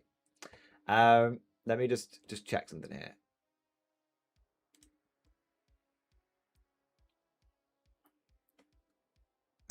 Okay. Purple drank. I got my purple drank. I actually might need a bit of a top up, to be honest. But I do love black grape soda. It's very, very tasty. I actually first had it in America, and I love it that and I found where I can get it in the UK now, because it's not that common in the UK, and I found where I can get it, and yeah, it's amazing. Yeah. I'll judge how much of a deal it is in 3 hours when you find talks about it. No, I'm talking about it now. Or should I get a refill first? You know what? I'm gonna blue ball you. I'm gonna get a refill, and then I'm gonna talk about it. It's purple drank. Oh, I know you gotta say it, purple drank. Look, I've seen the Dave Chappelle, like, you know, like, what was it? It was like his first big successful like stand up, wasn't it? You know, he was like, you got all the kids in, like, open the fridge in the Sunny D commercial. All the white kids are like, yeah, Sunny D, and then you've got the one black kid at the back who's like, give me that purple shit. It's honestly one of the funniest sketches. It's amazing. Yeah. So I love it. I think Dave Chappelle's excellent. And I think the drink is excellent as well. So yeah, I have no animosity or anything towards it, any dodginess or anything. I genuinely think it's hilarious. I think it's awesome. Yeah, it's great. I'm full blown purple drank. Yeah, all the way. There we go. All right. Looks like I need some AC. I'm okay. I need a haircut more than anything else. And then I've just got a bit. The fan's on the lower setting. It's more of a. I could stream without the fan. I'd just be slightly less comfortable. All right. I'm gonna. I don't need a space here. Not right now. I'm gonna get a refill. I'm gonna get more purple drank, and then I'm gonna do the hype.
All right. Got me purple drink. There we go. Let's have a look. Dolthar Sojaj, quick super chat. Another talks done and posted in stream discussion. Yes. Oh, it's very nice. It's very nice. Wheel conversion, check. Sick ass fucking transfers and shit, check. Sec, check. Awesome fucking camo paint job. Yes. Very cool. Very, very cool. Has it got the tires like got some like text or something? That's really well detailed. That's awesome, man. Very, very cool. Proper MRAP looking motherfucker, that isn't it? Yeah, very cool indeed.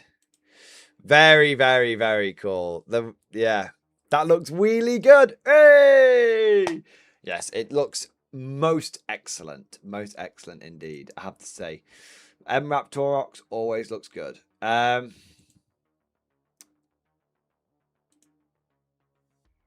interesting. Okay. I just saw something in stream discussion where anybody going to the opening tomorrow. I'm going to the opening tomorrow, and it says 3 for 2 on all Warlord Games miniatures and 25% off all books. Interesting. I mean, I don't technically need any more miniatures, but 3 for 2 is 3 for 2. New Warlord store looks good, doesn't it? Yeah, it's very nice. Lots of space. They've got like 4 gaming tables at the back. Imagine your store having 4 gaming tables, guys, where people can just come in and just game for free. You know, imagine that. Crazy, right? Yeah. Yeah. At the Warlord store, I'm just gonna say it is the best. It's one of the best fucking. I am so glad that the Warlord store is now one of my LGSs. Let's just say that. Mark Fritz Banner 7. No, it wasn't a competition with independent stores. It was a comparison to local Games Workshop stores. If your local Games Workshop has 7 full-time gaming tables, I would be amazed. Yeah, no, it's like GW doesn't even do gaming tables anymore in their stores. Yeah. But yeah, there you go. Anyway, I wonder if they'll have any, like... Ooh, 1 minute. What's that on the corner over there? Ooh. Oh, they've got a lot of new British stuff in there. Well, I think I'm going to be picking up some more Konflikt tomorrow. And probably some Bolt Action too. So quick on Sean, thank you for super chat. What if Cosmic's table and Tim's chair mates and Cosmic's table and Tim's chair mates and they produce offspring? Will they be called Chables? No. Obviously, they would be called the Master Race. Right, I'm sorry. That's it. We're cancelled. It would obviously be the Charian Master Race.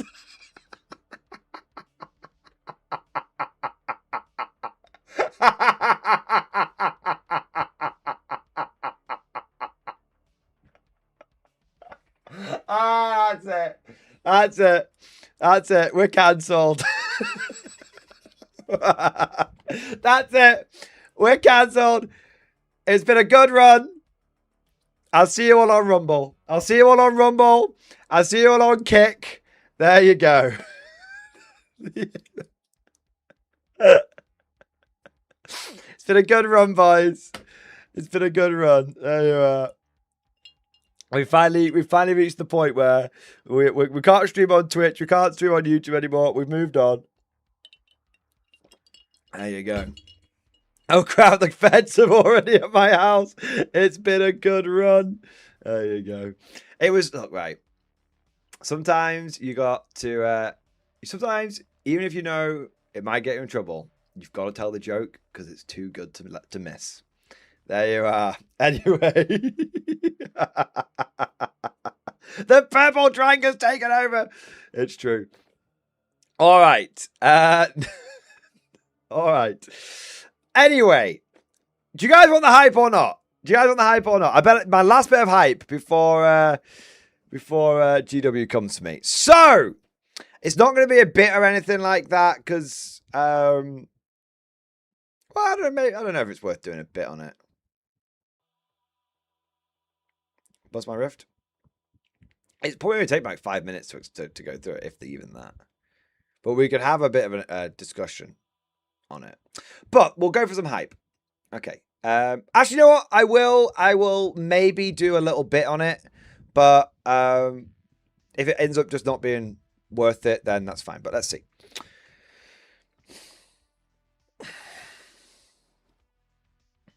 By bit, I mean extreme highlight.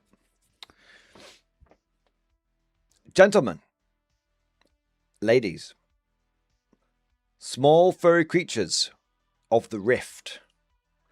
I don't mean to alarm you, but I have some hype.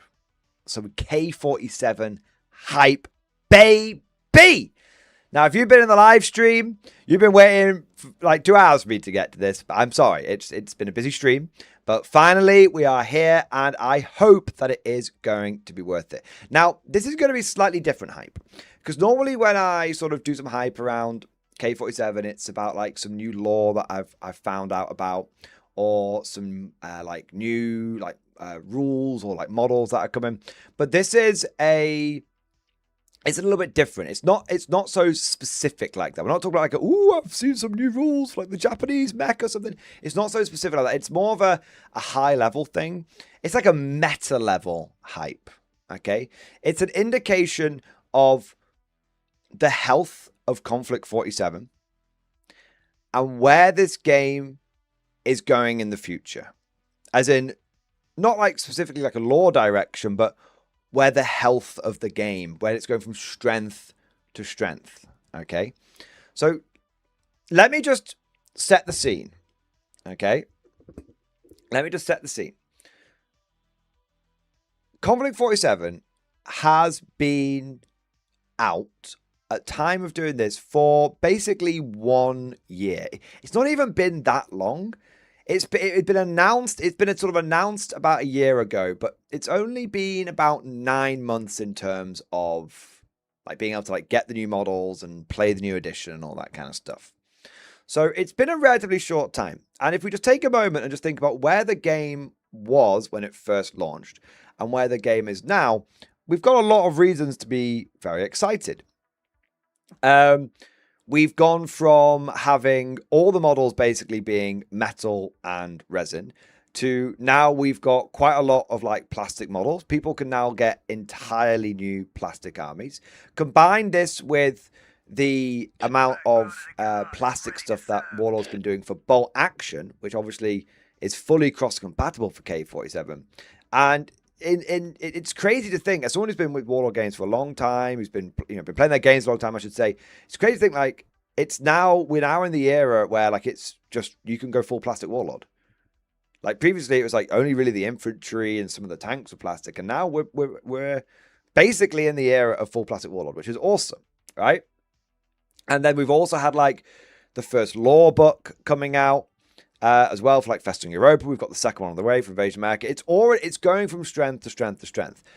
But obviously, and we've had a number, I think we've had about a dozen plastic kits so far, which is not too bad for like 9 months. You've got to think like plastic is very expensive to make, and that's just for K47. Think about the plastics for bot action as well. The point is, it's been a bit of a crazy 9 months. It's been a heady 9 months of lovely releases and lots of things to be looking forward to, pre-order after pre-order, and just and all the pre-orders like delivering. It's just been great. However, I know that there's always going to be a bit of concern around a new game whether it's a Warlord game or whether it's even if it's a Games Workshop game, right? Or maybe another game from another company like StarCraft or something, right? There's always a bit of concern about when a new game comes out because it hits the ground running. There's an initial like burst, and then does it end up fizzling out? Especially with something like a new edition of Warhammer 40k coming along, could that potentially steal some of the thunder? And even if you look at something like Warhammer Old World, that went absolutely gangbusters for the first sort of 18 months or so. And then it really, I would say it went absolutely gangbusters for like the first year. Then it petered out, and then it basically kind of just stopped for the last year. And it's starting to pick up a little bit again now, but it definitely sort of fizzled out a little bit. And I love Old World. Okay, I love it. But even I can recognize that there's not been a huge amount of new shit to look forward to for Old World until the latest releases they showed with the new Chaos Warriors, right? So I understand that with any new game that comes out. One of the reasons why sometimes players can be a bit hesitant to jump on board is because they want to know the game's got legs, which makes sense, right? It makes sense because wargaming, it's a lot of money in comparison to like playing video. Oh, well, I suppose that's not even true anymore. Video games like $100 now, and like the PlayStation are all like $1,000 because of RAM costs. But technically speaking, or traditionally speaking, wargaming was more expensive than video gaming. Maybe that's not the case anymore. But traditionally speaking, wargaming, it takes a lot of money, but it also takes a lot of time because you don't just go. You have to build the models and paint them and everything. So it's very normal for people to be like, I don't know if I want to get into this. What if it fizzles out after a year? Well, I already did a video talking about where Konflikt was a year on, and I've already, and I've reflected on the past and all that kind of stuff. And I've sort of briefly summarized it there. And the game is absolutely smashing at the moment. But the big question has always been, what's like coming next? What's coming next? Now we know that the edition is on, for a minimum, is on sort of a 5-year development. It's not on a 3-year cycle or anything like that. The current plan is it's going to be about a 5-year development for the first sort of relaunch, as this is, for Konflikt. And the first year has been going pretty gangbusters. And there's been a sort of an expectation that Warlord might be like slowing down. Like, oh, they've absolutely smashed it, but now it's time to slow down and like consolidate and all that kind of stuff. That is not what Warlord is doing. That is not what Warlord is doing at all. So here is some of the hype that I have been informed of. So originally, they planned to have a dozen new plastic kits out. If you saw the original roadmap for K47, but if you look at that roadmap now, it's kind of there's stuff that's already come out that wasn't meant to come out yet. So it seems like they've accelerated it slightly, which is interesting. I've now been told that although some kits will make multiple, I've been told there are now going to be 18 new plastic kits by the end of this year. So there's more stuff coming down the pipeline. It was explained to me that some of these kits will make multiple units. So I don't know if that means like, is that like 18 kits and then they make multiple units out of those kits? So we might end up with more stuff. So let's say like, for example, and this is just pulling one out of my head, out of my ass. Don't take any hints from this.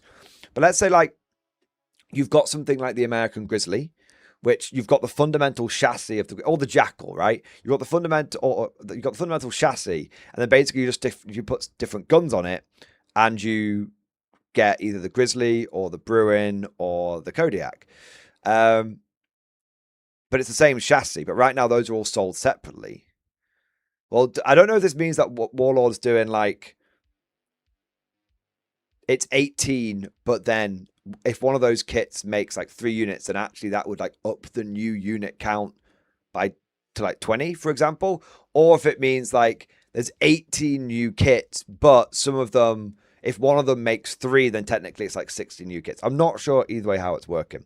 But however you slice it, even if it's, worst case scenario, even if we're conservative with our sort of hype, which there's no room for conservative hype, it should all be overflowing and exuberance and everything, right? But even if we're conservative with this, that is looking like a 33% increase in the amount of plastic that they are expecting. Plastic again.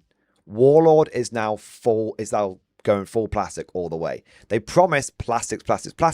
Promises made, promises kept. And every time Warlord has released a kit in plastic, its overall cost has come down.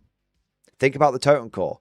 Used to get 12 for 30 quid. Now you get 30 for 37 quid. The box is technically £7 more expensive, but model per model, it's way, way cheaper, right?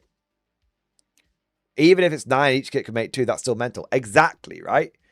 So originally they had a plan for 12. Now it's looking like 18. So it's already like going absolutely... they're already like accelerating. They're going from strength to strength. And the reason why they're able to like do... And this is just in the first year. The reason why they're able to do this is because of how successful Konflikt 47 has been and how consistently... how much it's continuing to grow. It's not just been, here's a flash in the pan. Okay, we've released our initial bits, but now it's petered out. No, they're continuing to see the game grow. And this is even in... Think about this for a moment. And I want to make something clear. I'm not comparing Warlord to Games Workshop because I don't believe that's healthy to do that for either game. They're two different companies. They're two different games. Games Workshop does its thing. K47 does its thing. There's always this temptation to, with any game system, to go, it's so much better than Warhammer. Oh, this is so much... We don't need to step on 40k's head in order to raise up Konflikt 47. Konflikt 47 is a good game because it's a good game.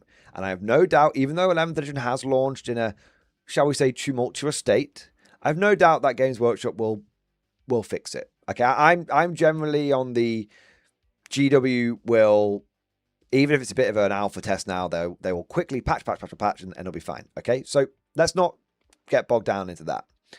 But the reason why I'm mentioning this is it's even with keeping the game, not using one game to criticize another or anything like that, keeping it fair-minded, just talking about the merits of both games independently, even with being fair-minded, it is still important to recognize the reality, which is that a new edition of Warhammer 40k coming out is traditionally a very big deal, and traditionally it has sucked all of the oxygen out of the room. And it has meant that other companies have kind of had to like plan their releases around the new edition of Warhammer 40k coming out because they don't want to have their product overshadowed, right? So traditionally that would be the approach, but from what I understand, okay, I'm just going off what I've heard around the water cooler, as it were. The launch of 11th edition it's been a thing, it's happened, but in no way, shape or form has it affected the growth of Konflikt 47 like negatively. Not like it would have previously like sucked all the oxygen out of the room. In fact, the game is just in the face of a launch of a titan like 11th edition Warhammer 40k, and it is a titan. Like GW is a big deal, right? Give them credit where credit's due. Like, even in the face of what is normally an industry-defining event, Konflikt 47 is just growing and growing and growing, and it's becoming more popular. And you're seeing more channels pick it up. You're seeing more people playing it. You're seeing views. If you look at the views on my channel, if I do a K47 video, it does just as well as a 40k video now. And that's not because my 40k content's doing worse. It's not. My 40k content's doing better than ever. And my channel's continuing to grow, okay? It's because the Konflikt content is popping off.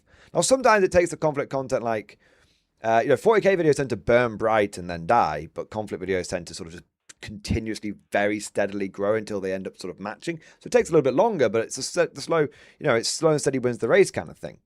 So they're able to do this great expansion and continue to, increase the amount of plastic that they're bringing across multiple game systems because of how successful the game is being and continuing to be successful. It's not showing any signs of abating. It's not showing any signs of slowing down. Now, all of this on its own, just that announcement, there's already people in chat right now which are like, that's pretty cool, that's pretty hype, like knowing that we're going to be getting more kits and those kits are going to make multiple units, that's already like really cool, right? That's not even the hype, guys. That's just the fucking update. That's literally just the update. That's like the starter hype. That's a little bit of, Parma ham and fucking melon starter hype, okay? It's time for the real hype, okay? So this is inside industry information scoop. Now, I can't give you too much details on this. I can only give it to you at a very, very high level. Very, very high level.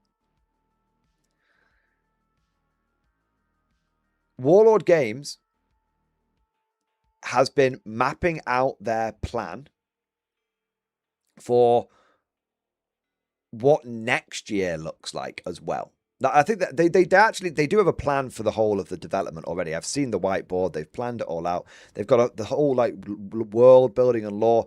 They've got obviously their projections. They're a business. They do projections, all that kind of stuff, right? And especially from the world building, they've already mapped a lot of the story out. The broad elements, what they want to do, because lore is very important. But they've been mapping out what stuff, what kits, what products for Konflikt 47 they want to have for 2027. Now, that's not that far away. Think about it. That's like, it's about 6 months till 2027. And then obviously the end of 2027, it's only 18 months away. Okay. And it'll be just over. So end of 2027 is just over 2 years after the launch. By the end of 2027, Warlord Games has got it planned where they are going to have over 50, that's 50. Oh, and that's like, it's minimum 50 plastic kits. And that, as we think could be the case, could be where each one of those kits could make multiple units. Baby, we are going plastic, boys. I told you it was big. I told you it was fucking big. Let's fucking go. So I told you it was a little bit different, right? I told you it wasn't like, oh, specifically I've heard like this lore thing. Specifically, I've heard this like this new model that's coming. I don't know. I know I actually have a good idea of what some of these things are. I've been bending the ear. At UKG, I bumped into one of the lead K47 designers. I get on with him really well. And he did give me some sneak peeks and information, but I can't even hint at it at this point. All right. Like, I can't, but that's a lot of kits. Now, even if we just presume, if we're conservative, if we are conservative and we think that, okay, maybe it's not like 50 new kits, but it's 50 new plastic models, if that makes sense. So maybe it's like 30 boxes and some of those can make like multiple units, right? Like technically like the Japanese Ghost Warrior box, that's one box, but you can build like 2 units out of it. You can build Ghost Warriors, you can build Shadow Warriors. That's what's coming with the new plastics, right? So, however you slice it, right? However you slice it, it's 50, a minimum of like 50 new units. Now, my understanding, I actually have no understanding on this. That's all the information I've got. I've no more than that, okay? And that's the big drop. Now, I don't know how much of that is going to be brand new stuff. And I don't know how much of that is going to be remastered stuff from resin and metal. I don't know. Maybe, right, so far it's been mostly remastering with some like new stuff. Like we've had like Ursus remastered, we've had like Totem Core remastered, but then we've had like the Naxera, which was a totally new mech, right? So who knows? But I still think that we can have a guess of what some of these are going to be. Warlord has already been dropping hints at what some of these are going to be. You know, like look in the Totem Core kit. What is one of the Totem Core wearing? He's wearing Schwertruppen armor. He's wearing power armor, not Stahltruppen armor. He's wearing Mark. So that's probably coming. And then think about the artwork that we saw with the Naxer is in Festung Europa. You know, the one with you've got the zombie bears there. That could be coming in. That could be something that's coming in. We've got plastic Ursus. What about plastic zombie Ursus? Plastic Shrek zombie Schreckwolfen. Plastic zombie Stahltruppen. Apparently, you know, one of the guys from Warlord dropped in the stream and gave this big hint away. Apparently, there's another zombie mech that's coming. We haven't even seen yet. A bigger, larger harvester version. Like a medium-sized mech or even a heavy mech. We don't know yet, but the Naxer is just the little shrimp mechs. We got a fucking big king prawn coming, apparently. Like, we don't know. So, you know, maybe it'll be an expansion of... So, I don't think it's all going to be zombies, right? I don't think it's always zombies, but, like, there's a lot of stuff that's been hinted at. You know, it was released by Warlord Games on their store Facebook page, where they showed off those new those like weird like tractor bots. You know, like they look like maybe new like automated platforms or something. Some of them look like the little ones. Some of them look like they might have been like massive, like double the size. Are they Mark 3s, Wolf? We don't know. But we know that there's a good chance that shit, that they look like 3D printed like design models or something. But what if they are actually coming in plastic? We don't know, right? We know that the American power armor is probably coming in plastic because they've done the prototype model for Invasion America, haven't they? Right? Yeah.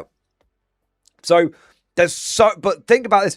And even if we take all the hints we've got, there's still like so much new stuff coming. And that's just the new stuff. What about all of the stuff that's being remastered as well? It's pure hype. It's hype. It's Konflikt hype. It's fucking hype, boys. So I told you it was big. I told you it was huge news. I told you it was a big scoop. I told you it was legit. Unglovely, so what are the cliff notes of the past 2 hours? What it is? Oh, we were just doing like super chats and stuff, man. Yeah, you haven't. Don't worry. This is the bit. This is the main bit. If you've only just joined now, just go back like 10 minutes and you'll catch up. All right. But there's two reasons why this is absolutely mega bunker busting, like hype, full blown hype town. All right. The first reason is because more kits for us to enjoy.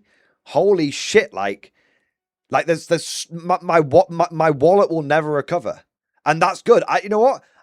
All that money was weighing it down. I don't have that much money. All that money was weighing it down. You know what? No money, no problems, right? So not only is it like awesome because it just gives us so much cool stuff to look forward to. It's just exciting to know that so much new stuff is coming down the pipeline. That stuff is gonna just be going from so it's just gonna be just flowing. Like the rift juices are gonna be flowing. It's gonna be great. Like, so not only is it awesome because it gives us like so much to look forward to. If I had money, I might misuse it. Thanks, Warlord. Exactly. So not only just from like a war gamer point of view, just from like us that already play Konflikt, like it gives us something to be like really excited for. And it means that, you know what, like we've got more stuff to look forward to. It hasn't just been like 1 year and done. We're looking at like, this is not stopping anytime soon. It's actually going to go from strength to strength and get bigger and bigger. And that's awesome, right? And that's exciting. So not only is it good from sort of that perspective, just having shit to look forward to, but to me, it's also really significant because it shows that this game, it doesn't show it. We already knew it, but it's more evidence. It's evidence beyond a shadow of a doubt that this game has got legs, that this game is gonna go the distance, that Konflikt 47, I'll say it once, I'll say it again, I'll say it 1,000 times, it has main game energy. Konflikt 47 now, you know, you can have it as a palate cleanser. You can have it as a side game, all right? You can have it as something to do a little bit different, right? And it works wonderfully for that because it doesn't get, you know, I think units don't go to like Legends or get buffed or nerfed or anything like that, right? It's a very stable game, right? So you can just have it as a game that, you know, you put it on the shelf, you come back to it 6 months later, and hey, your army still works exactly the same as it was, all right? But it also, and I think that's how many of us originally engaged with it. I know that's how I originally engaged with it. I know that's how many people in this chat, in this community, originally engaged with it. Like, oh, you know, it'd be nice for something to do for like the last few months of maybe like 11th edition. I know that's how many of us originally kind of saw it. Like, we'll no life this, and then we'll come back to it and all that kind of stuff. You know, we'll take it off the shelf every so often. I know that's how many of us originally saw it. And I still can absolutely fulfill that purpose, right? It can still absolutely, like, it's great for that. It doesn't have to replace your if your main game is Old World or 40k or BattleTech or whatever it may be, right? It doesn't have to replace it. It will happily sit there as a nice, hey, we'll bust it out every so often kind of thing, right? But if you're somebody who has been kind of looking for a new main game, you know, whatever reason it may be, I'm not going to get into the details. I don't want, like I said, I don't want this to be like a bashing video or anything like that. It's not a bashing video. It's a positive video. It's a hype video. It's not beef. This is a hype. But if you are someone, and this is very normal, people drift in and out of one game into another. Like, it's very, very normal. How many people we've seen go from 40k to Old World, for example? Happens all the time, right? So if you are someone who, for whatever reason it may be, whatever game you're playing right now, maybe it's just not working for you. Maybe it's just not scratching the itch. Maybe you're looking for something that's just, it's not only fresh and interesting, but it's something that you can not commit to for 6 months, but commit to for years to come.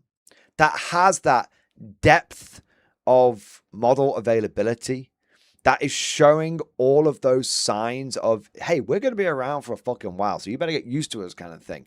Like, that's just giving off that ability for you to know life it, that ability for you to make it your main game. Then you have an option now. You have another option. There's a few out there now. You've got 40k, you've got Old World. I think those are probably the two I would describe sort of main game energies that have been around for the last, you know, couple of years. Obviously 40k's been around a bit longer, but you know what I mean. But you've now got a third one. You've got, and there are other, I guess, you know, a lot of people say BattleTech's like a main game as well, but you know what, Pete? My point is, you have another one now. This is main game energy. If you want to be able to go, you know what? This is my new thing. I'm a war gamer. This is the new thing that I am going deep fucking dive into. You've got an option now, and it will go the distance. You will have so much to look forward to. You've got 5 factions. There's hints that there's going to be you know, maybe another one coming in the future. No idea if that's just rumors or anything though. But even just for the existing ones we've got right now, you've got so much that you can sink your teeth into, and you don't even have to sink your teeth into like old models. All new models come in as well. It's just awesome. It's just awesome. And you only think about how cross-compatible bolt action is with K47 as well, you just start to realize, like, you could spend your entire hobby lifetime, your entire wargaming lifetime, you know, outside of the GW bubble now, and be completely satisfied. And I think that's actually, I think that's something we've not seen in about 10 years. Maybe 15 years. The last time this sort of came around was with like a War Machine, right? The last time that you could go to a different game and it could be your absolute main game outside of the GW bubble was War Machine, and that was a long time ago. Maybe Frostgrave, maybe. I never played it myself, Edgar, but I'll defer to your expert knowledge. Yeah, and yeah, so, and you know, sometimes you want, and look, whether you want to be in the GW bubble or not, doesn't really matter. Okay, I was only sort of mentioning that as like not as a sales pitch, but as a point of interest. And I think that's a really significant point. And I think it's very significant from a not from a, I think it's very significant from a war gaming point of view. It shows how our little niche hobby has been growing. It's, you know, it's been going. So there's now room for, like, you know, multiple big players, you know, multiple main games. And you know what? A few years ago, it wasn't like that. And it's awesome to see that that's where wargaming's going, and it's like super hype. And I just really, you know, it's awesome to see that, you know, Warlord Games is one of those companies which does seem to be stepping up, improving their game, going from strength to strength, and, you know, doing, you know, working really hard, releasing a great game, and being rewarded for it. It's awesome. Yeah, it's awesome. So yeah, it definitely looks like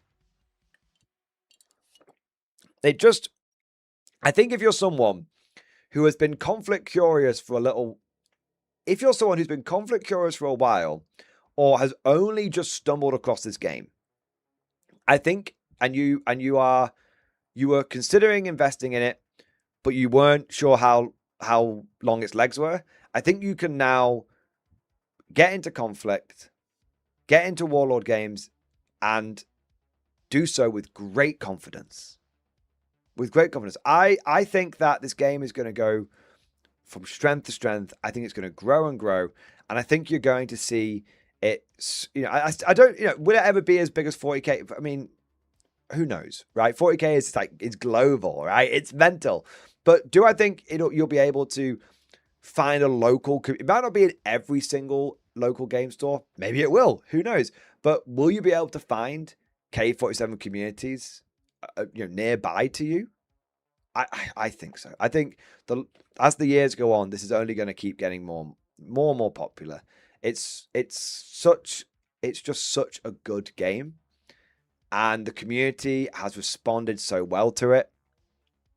And Warlord Games is making all the right moves. You know, they are continuing to put the skill, the talent, and the money behind it to ensure it's a success. And yeah, it's awesome. Yeah, it's absolutely awesome. So I just wanted to say, big news. Once again, we've had more news coming out that you can be conflict confident. We've gone from conflict curious to conflict confirmed, and now we can be conflict confident, because 50 plus new plastic kits by the end. By the way, just want to clarify, by the end of 2027, so that includes the 18 at the end of 2026, right? So it's not an additional 50, they'll be up to 50. I should have clarified that.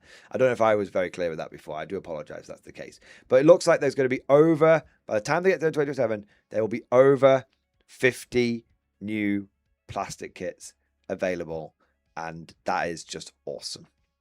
That is absolutely awesome. But I'm very excited for it. I think it's something to be excited for. I think it's a bit mind-blowing. I think it's a bit fucking crazy. And yeah, I love it. But you can confide in us. This is a concrete game. I have the confidence. Yeah. But that's, of course, you know, what I think. It's all like my opinion, man. Let me know what you guys think down in the comment section below, if I do a stream highlight out of this, or in the in live chat right now. Are you ready to enter the rift? There we are. The Ken thought there's a K47 sport action community in my area, not nearly the size of GW, of course, but it's growing. Awesome. Yeah. They're all over the place, man. Yeah, there's like, you know, technically, including the Warlord store, there's now 3 near me. Yeah.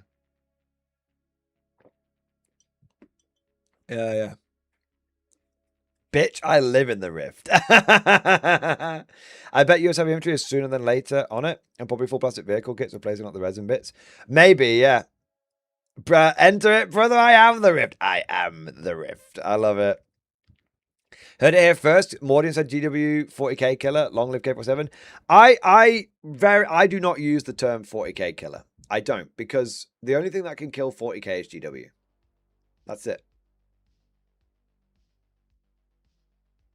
The only thing that the only thing that can kill or cure 40k is Games Workshop, and it's that's what I mean. Nothing that Warlord Games does, nothing that Archon does, nothing that War Machine does or Battle.net does, nothing that they do is the main. Nothing that what they do might be a factor, but the number one factor is Games Workshop. Yeah. I always think the best term would be a main peer game. Yeah, it's just peer. Is that they say, what is it, like peer on peer warfare or like near peer warfare? We're now at near peer warfare, 100%. Yeah. Yeah. A Konflikt reminded me that war games meant to be fun. I totally agree with that, Jenny. Yeah. Mordian, how can we make it more accessible? Still looking for players in the West Midlands. You just need to try and start a game group in your friendly local gaming store. What I think, what is slightly incumbent on us as what I would say is like Konflikt early adopters is we need to be, we kind of need to build, we need to lead and we need to build the community the way we want it to be. We don't want to, it's going to sound,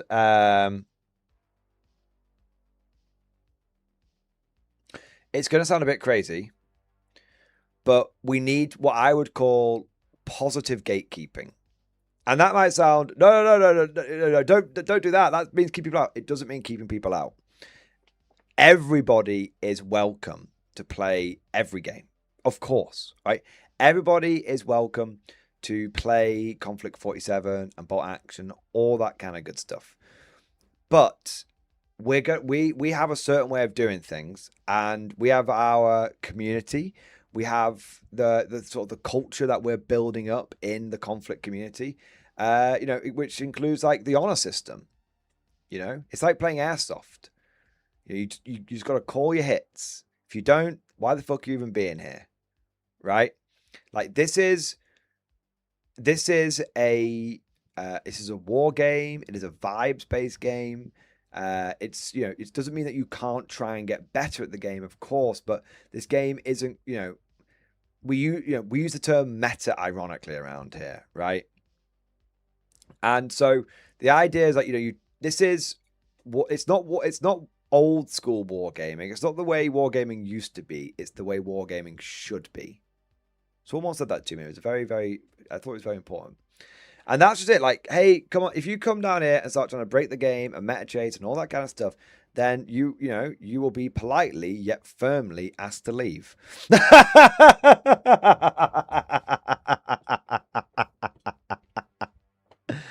Yeah. Like that's it. Like, and the thing is, that's just the way that's the way we have to. And it's not that you can't go and play competitive Konflikt 47, all right? But that's just, every game can be played competitively, but it's not the way that the main attitude towards the game should be, right? It's a game about communicating with the other person on the side table. Like, if you want to bring a filthy meta list like 24 Ursus and Drugov, then that's fine, but ask your opponent, like, say, hey, this is what I want to bring. I just want to see what it fucking feels like to run this. I'm not going to do it every time. I'm pre-warning you so that you don't get bamboozled by it. Are you okay to play against it? And feel free to, take, into account this is the strong list that I'm bringing. Right? Yeah. That's it. Yeah. That's it. So that's the way I think you that's the way you have to be. You can play hard and everything. You can play hard, but you've got to remember that it's meant to be fun, and that this isn't a video game. You're not just smashing someone on the other side of a keyboard that you're never going to meet. Like, this is a social game. Play hard, talk smack, wave your dicks around, but at the end of the day, it's like sport, right? You play hard on the pitch, but you make sure you shake hands and everything. And, if it's meant to be a friendly fucking five-a-side football, then, don't turn up being a dickhead, But if you want to go and play big, do it big leagues, we can do. But everyone has to sort of be on board with it. That's the way to do it. And that's the community that we're fostering. That's the community that for as long as I can, that's the community that I want this to be around this game.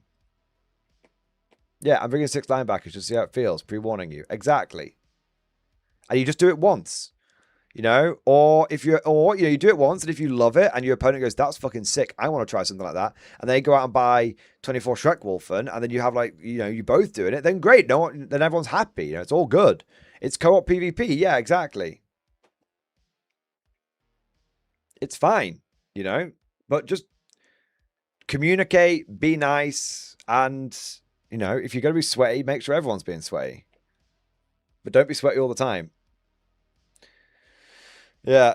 Me, when I see 40k players buy the Turton Rot box twice. See, the thing is, the Turton Rot, Turton's core. Here's the funny thing, right? Here's the highly, highly, highly ironic thing. I actually think Konflikt 47 is more balanced than 40k. Especially 11th edition. So, if you are someone that likes to play competitive games that are more balanced against each other, then weirdly, you probably should be playing Konflikt 47. If you're someone that likes a hard game, yet a fair game, you probably should be playing it. I mean, it's going to take quite a mellow take, yeah. I don't think Tony Rot is that powerful. It's just not as fun to play against. I think it's, do you know what, Edgar? Yes and no. There's always a certain element of it's awesome to play against the zombie horde, right? But if someone buys the total army thinking they're gonna be unkillable, they're very quickly going to become disabused with that notion. When someone turns up with a single squad of Urstus and just mows through their entire... I mean, Commissar Drugov is going to pick up 3 squads of Totem Core in 2 turns. And it's like, oh, well, there goes the 45 zombies I just bought. Because he's going to charge, kill one, gut his dice back into the bag, kill another, and then next turn, kill what's left over. And he's like, well, that took 2 turns. He's just ripping them to pieces. Right? Yeah.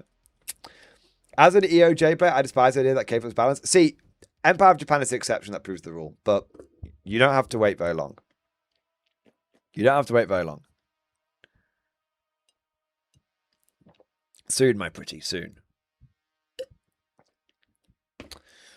Konflikt 47 needs a cool faction with no humans for me. I mean, Odin, if you want to, you can build a Konflikt 47 army that has, with multiple factions, that has literally 0 human models in it. If you don't want... Okay, some of them are like big, horrible mutants that are so far beyond humanity that they don't really count. But even if you say, well, that's still a mutated human, so it doesn't count, okay? There's still an option where you can buy an entire army which has not a single human in it. What? Apparently, K-47 is for me. I don't care. I just needed that. The British can now take an entire army of robots. They just had an update. They have the new automated platoon commander. And now you can take an army that has 0 humans in it. You've got robots leading robots. Beep boop. So you can go full mutant. If you want to go like I guess it, define what is human, for example. But, if we go over to Warlord Games for a moment and we look at, let's say, a couple of factions here. You've got, I mean, do you count zombies as human? Maybe. Do you count these guys as human? I don't fucking know if I would. That guy doesn't look very human anymore, right? But maybe he's still a bit too fucking human for you, okay? Fine. What about these guys? Are they human? They don't look very human. What about these guys? They don't look very human at all. So you could absolutely go full, what I call the full carnival of horrors. With you even got these guys. These guys are pretty human, but they've still got pretty fucked up faces, right? So yeah, so with Axis, you've got you can go what I call the Carnival of Horrors, where you just take all like the zombies and the mutants and everything. And then the United States are the human faction, but that's because they very much believe in the human image. Brits, do you want to play Necrons, but clockwork?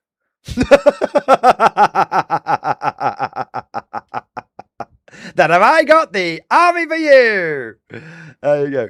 What do you are you of the mind that if you gave a Necron a 50 cal machine gun, it would improve said Necron warrior? If so, then the British are for you. There you go. You know what? I never thought about it, but now when I do think about it, I think if every Necron did have a 50 cal machine gun, it would make things a lot better. You've got the Japanese. The Japanese are also quite human. I guess it depends on. I mean, so everyone inside here is human, but these are they're called ghost warriors, and they're basically humans that wear diving suits that allow them to phase in and out of real space. So they sort of pop into the warp and then pop out again, teleporting around the board. I mean, technically they're human, but they're pretty, they're pretty out there as humans.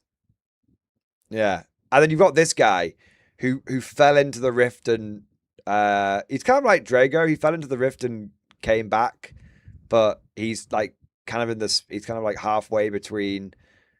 I mean, a good way of sort of looking at him, he's kind of like Anubis in Stargate. Like he's technically in our plane, but he kind of needs his armor to be able to help him maintain human form now.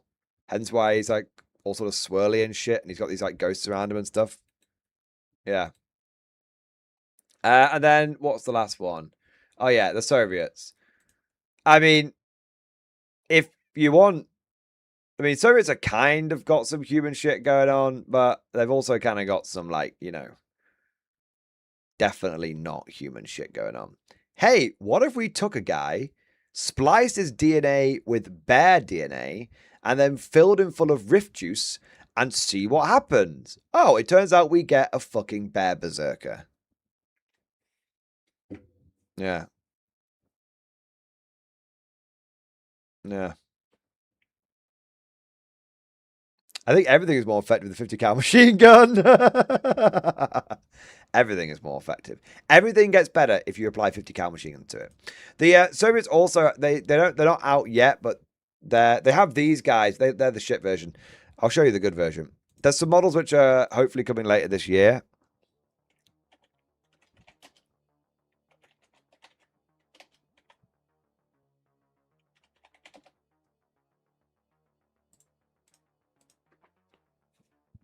These guys. These are my favorite models. It's such a shame they're not available right now. If they were available right now, I would be very happy. So they have these guys. This is the artwork for them. They're called the Morazgul, the Siberian terror troops. And this is the product of a thought. So you don't know what's behind the mask. We don't know exactly, they're definitely, like, they're humanoid, but we don't know what's behind the mask. But, okay, I think the easiest way of explaining this is the Soviets made White Walkers and then gave them, like, bullpup AK-47s. And then this is what the models look like for them. Yeah, they're very, like, I don't know how they got the netting on the face. It's so good, though. Like, that paint effect is so good. Yeah, it's very, very cool. Yeah, so I don't really think they're human anymore because they're immune to fire. They replaced all of their blood with antifreeze so they could make them immune to cold temperatures. And this had the effect of making them in-game immune to flamethrowers, which is actually quite a big deal because flamethrowers are quite good in K-47, so being immune to them is pretty awesome. Yeah.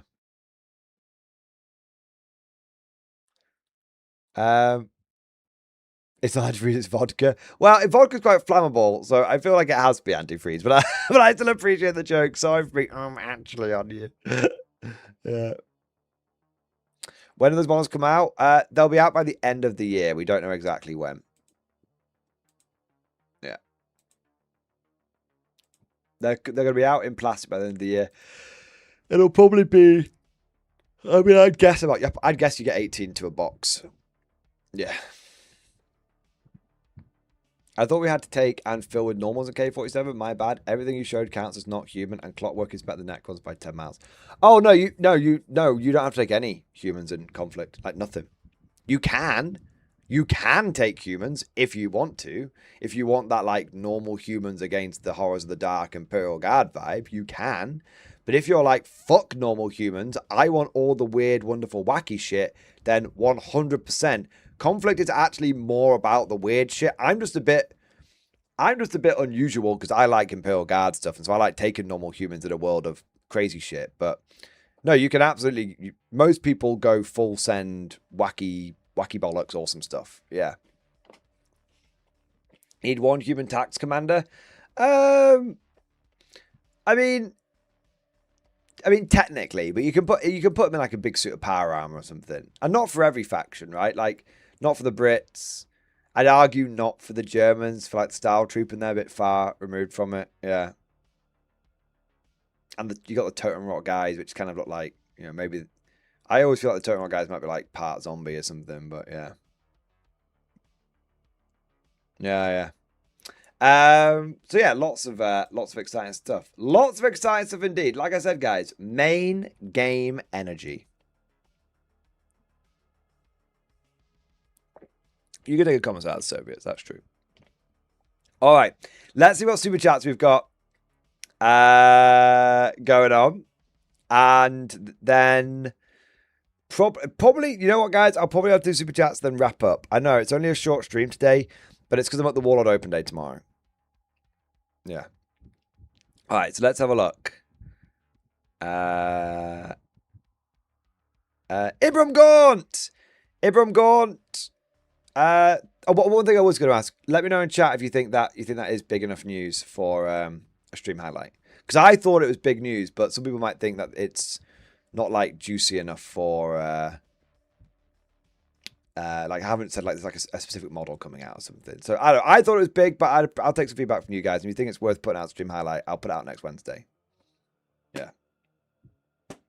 All right. What have we got here? This is big news. Well worth it because it's kind of major hype. It's big, but we need more.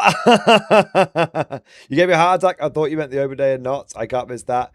No, it's not.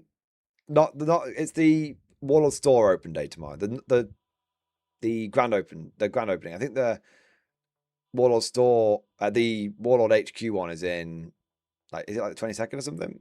Yeah. Anyway, where were we? Ibram Gaunt, thank you for 20 months. X-Force. K47 game wrapped up 30 minutes ago. Pictures in stream discussion. Let's have a look, man.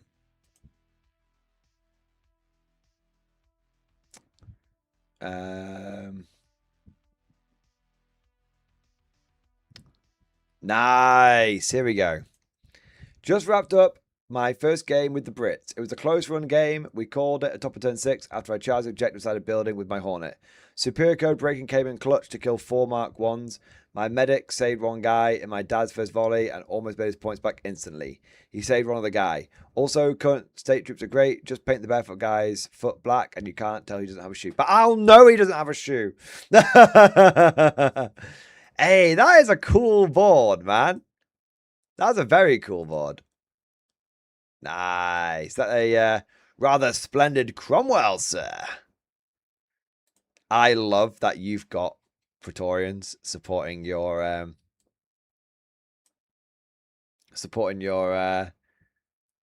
Brits. That's awesome, man. Nice. Love that. Praetorian models are very cool, aren't they? They're very, very cool. Hey, you got some Soviets, man. Nice.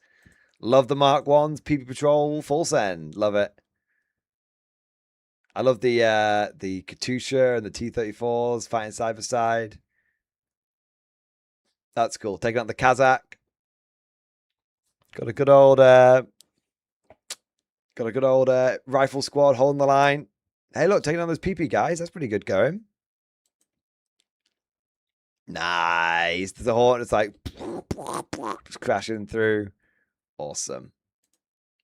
Absolutely awesome, man. I love it. It looks like it was a fun game, and it looks like there's lots of death and destruction and everything going on, which is just a great war game. Yeah. Hexing Gaming, thank you for the super chat. Anyone else going to the Sheldon War Boot tomorrow? I must apologize, Hexing Gaming. I am not, and I actually didn't know it was on. So there you go. Tomorrow I am at the Warlord Games Wigan store grand opening. It's technically been like soft opened for like 2 or 3 weeks now, but it's fully done now. They've got the sign and everything, so it's fully open now. So I'm going down to that just to Warlord invite me down. And yeah, hopefully gonna have a look. I'm hoping get some goodies as well. Yeah, fingers crossed. All right, what have we got next? Donai Curran, thank you for the member flex. 3 years, baby. X-Force, baby. Triple X-Force, yes. And thank you for the big super chat as well. Yes. Thank you so much, man. Question, when you were talking about Japanese assaulting vehicles earlier, could you accomplish the same thing with Paragons? Yes, Paragons with Paragon close combat weapons can absolutely run in there and batter the fuck out of vehicles as well. Yeah. Also, is an all-power armor force for the US even more accurate? Curious about it. So the original sort of yes, basically. Okay, so some of the original lore of K-47 that's kind of come over to version 2 is that the US does use power armor, but they have a different doctrine for it to the Axis.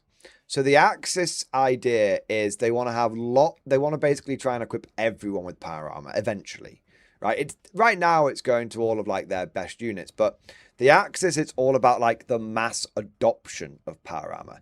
And that's why when you look at the Axis power armor, the dudes are just, you've got like, especially the Mark 1 stuff, the dudes are just using normal assault rifles. Because the idea is that it's just that you give everyone a basic power armor, and then you give them an assault rifle, and they're good to go. They don't need like a special extra gun. They've just got the assault rifle, right? They've got the STG-44, which when you think about it, by World War II standards, is actually pretty advanced technology. So the idea with the Germans is they want to try and have as many people with power armor and assault rifles. And they run big squads of them. So you can have like small level squads, but the Axis can take the largest squads. They have like 11-man power armor squads, which is, most people can't do that. And then they've got like the elite guys that go in the style trooping armor. For the Americans, they also have adopted power armor like at scale. But the way that they like to use it on the battlefield is in small units. Small unit tactics, essentially. So rather than giving everybody power armor, the idea is you give basically like you give it to certain units who you want to fulfill like a specific role. So for the Americans, they don't necessarily want, the Americans, if you look at what their power armor does, it's all about having like machine guns.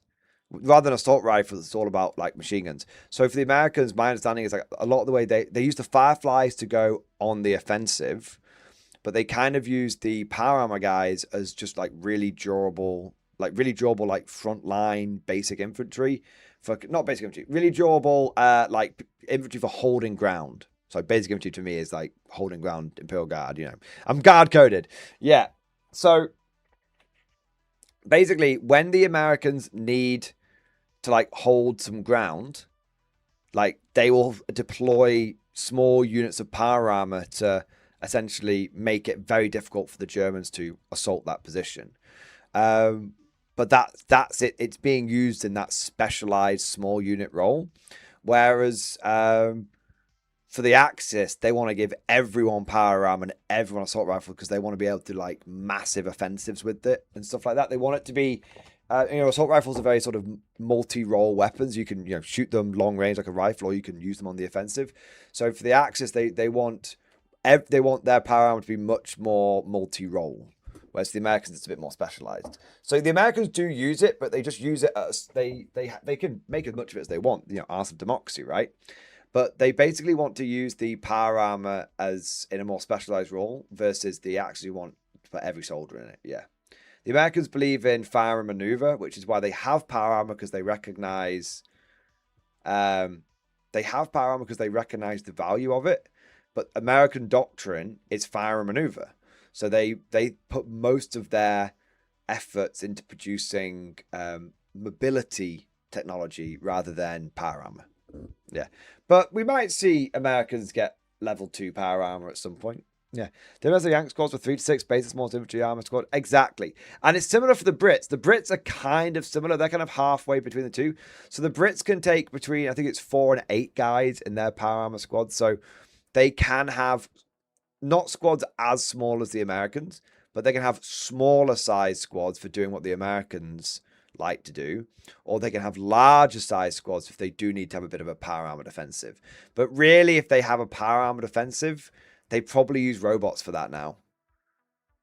They're probably more like, if they need to like launch an offensive involving very tough infantry, the Brits are much more likely to use robots and then have power armor guys like follow up and like dig in and hold the ground that they've just taken, rather than spearheading it with the power armor. Yeah. So the Axis are power armor on power armor, and the Allies tend to be using power armor in a more defined, specialized role. The Japanese they have power armor because they recognize the value of it, and I mean, the Japanese are kind of like the Axis, to be fair. They do use it for going on the offensive, and they do use it for, more defensive things with like the battle exoframes. But the Japanese I think they initially developed a lot of power armor, and now they're more focused on the Ghost Warrior stuff. Yeah. And then the Soviets are just producing anything they can get their hands on because they're just so far behind everyone else technologically. Yeah. You've got to remember that the Axis were initially influenced by the technology they got from not the Axis. The Japanese were initially influenced by the technology they got from the Axis. So initially they got lots of power armor, although they made it a bit lighter weight, the way that, Japanese like to have light armor. But now they've gone more down the Ghost Warrior route. The Ghost Warrior tech came after the power armor tech they had. Yeah. Yeah. So power armor is superior to all deck and capital armor? Of course, because it's rugged. There you go.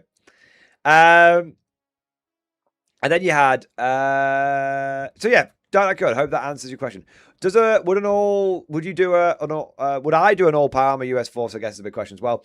Yes, I am planning on doing it. I have like some Fireflies, but the moment that I can run like full US real steel power armor with Tesla, every guy getting a Tesla rifle, I'm in there. I'm so in there. Yeah. Cosmic Drew, thank you for the super chat. Everyone should buy a Riftbuster Mega Bundle. Behold it. Okay, I will show off the Riftbuster Mega Bundle, Cosmic, because I know it's your favorite thing in Konflikt 47. So, if you want...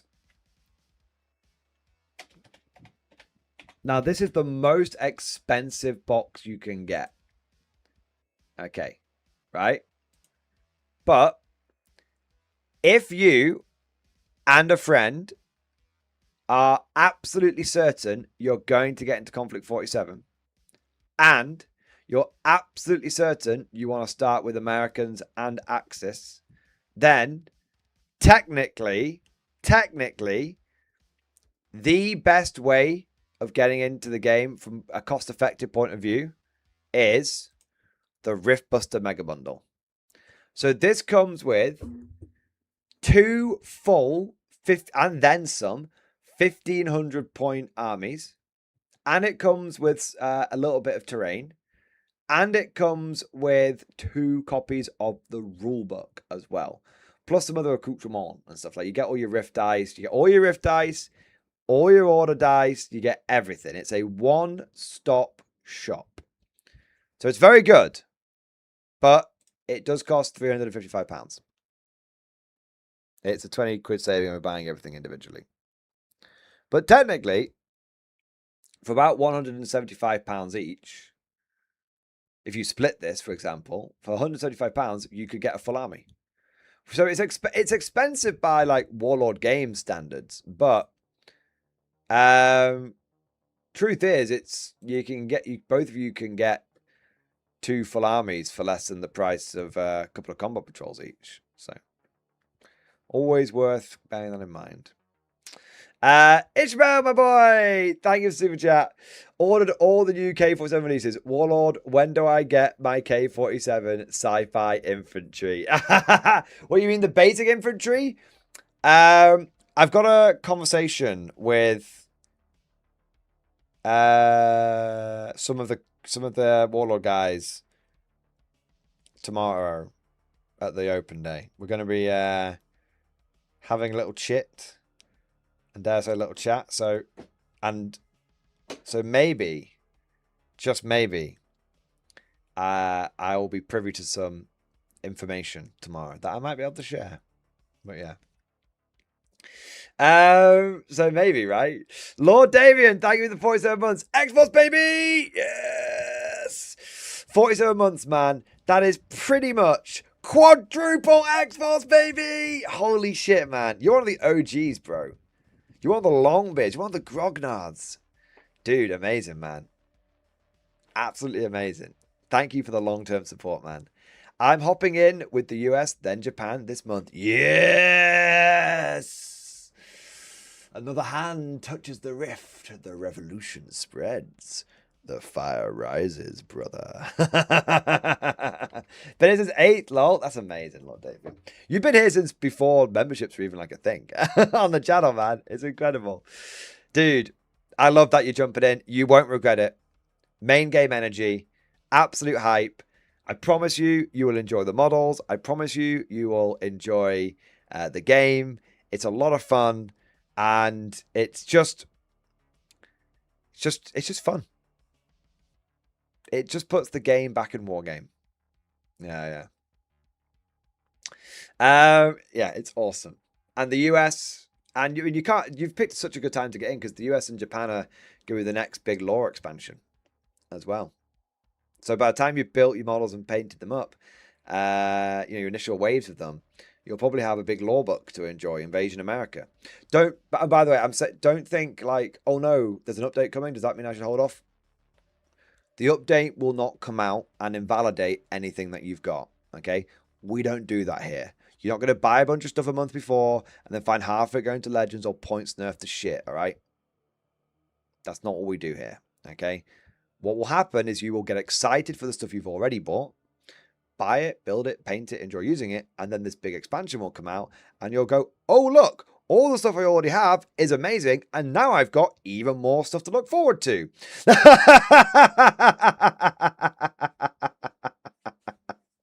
So, honestly, and that's what I love about the game. Yeah. That's what I love about it. It's like, oh, wow, oh, cool, Warlord released some new stuff. Yep, I'm going to get that as well. Nope, not because I feel like I need to, because I want to. Yeah. Does anyone here have Morning Glory dice? Remember them? I do need to do another dice run at some point. I've been saying for a few years now I need to do another dice run. Maybe it'll happen at some point. Yeah. Maybe it will. I'm getting the Emperor box with bot action for that Ho-Ro and the Japanese infantry. Very good choice. And the American starter and the Invasion America bundle. Amazing. Literally all fantastic choices, sir. All fantastic choices. For fuck's sake, Mordian, do more dice. I mean, you don't hassle me, man. I'll do it one day. I'll do it one day. I'll tell you why I'm gonna do it. Because I need some for myself. I've lost all of mine over the years. Do you know what I'll do? I'll just order like. Last time, what I did it made to order. It was a big faff. I think all I'm gonna do this time is. I think at this point, we're at the this is not mean to sound arrogant or big-headed or anything. I don't mean it like that. I'm just talking objectively. I think we've probably got to the point now where the channel is grown where I could just order like 1,000 dice and probably sell them all. You know, order 1,000 dice, keep like 100 for myself or something, and then just like be like, hey, here's an eBay listing. Buy yourself 20 Mordian Glory dice. Off you go. And then I just sell them in batches of 20, you know, something like that, and like just that's it, job done. I do them at a fair price as well, so I'd probably end up buying them in.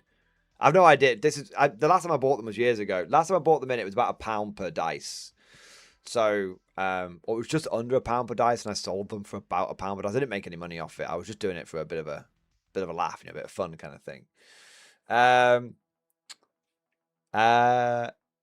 So what I'd probably do is just, I'd sell them like, if I bought them for £1, I'd sell them for like £1.50 free postage for 20, something like that. Do you know what I mean? And I'd just sell them. It'd be like a limited run like that. Yeah. If I could get them for cheaper than that, if I get them for like 50p or 75p and sell them for £1, I'd do something like that. Yeah. I'm not bothered about making a shitload of money about it. It's just meant to be more of a fun thing for us all to enjoy. You know, I like making that. You know, having custom dice is cool, right? You know, yeah. I'd be pretty open about it. I'd be like, hey, this is how much it's cost me. This is how much I'm selling it for. Go do white and black. Yeah, I'd probably just do a rerun of the classics. And then if people enjoyed that, maybe I'd do another run later or something. But yeah, MG needs a Rift dice set where the Surgeon dice is the MG head.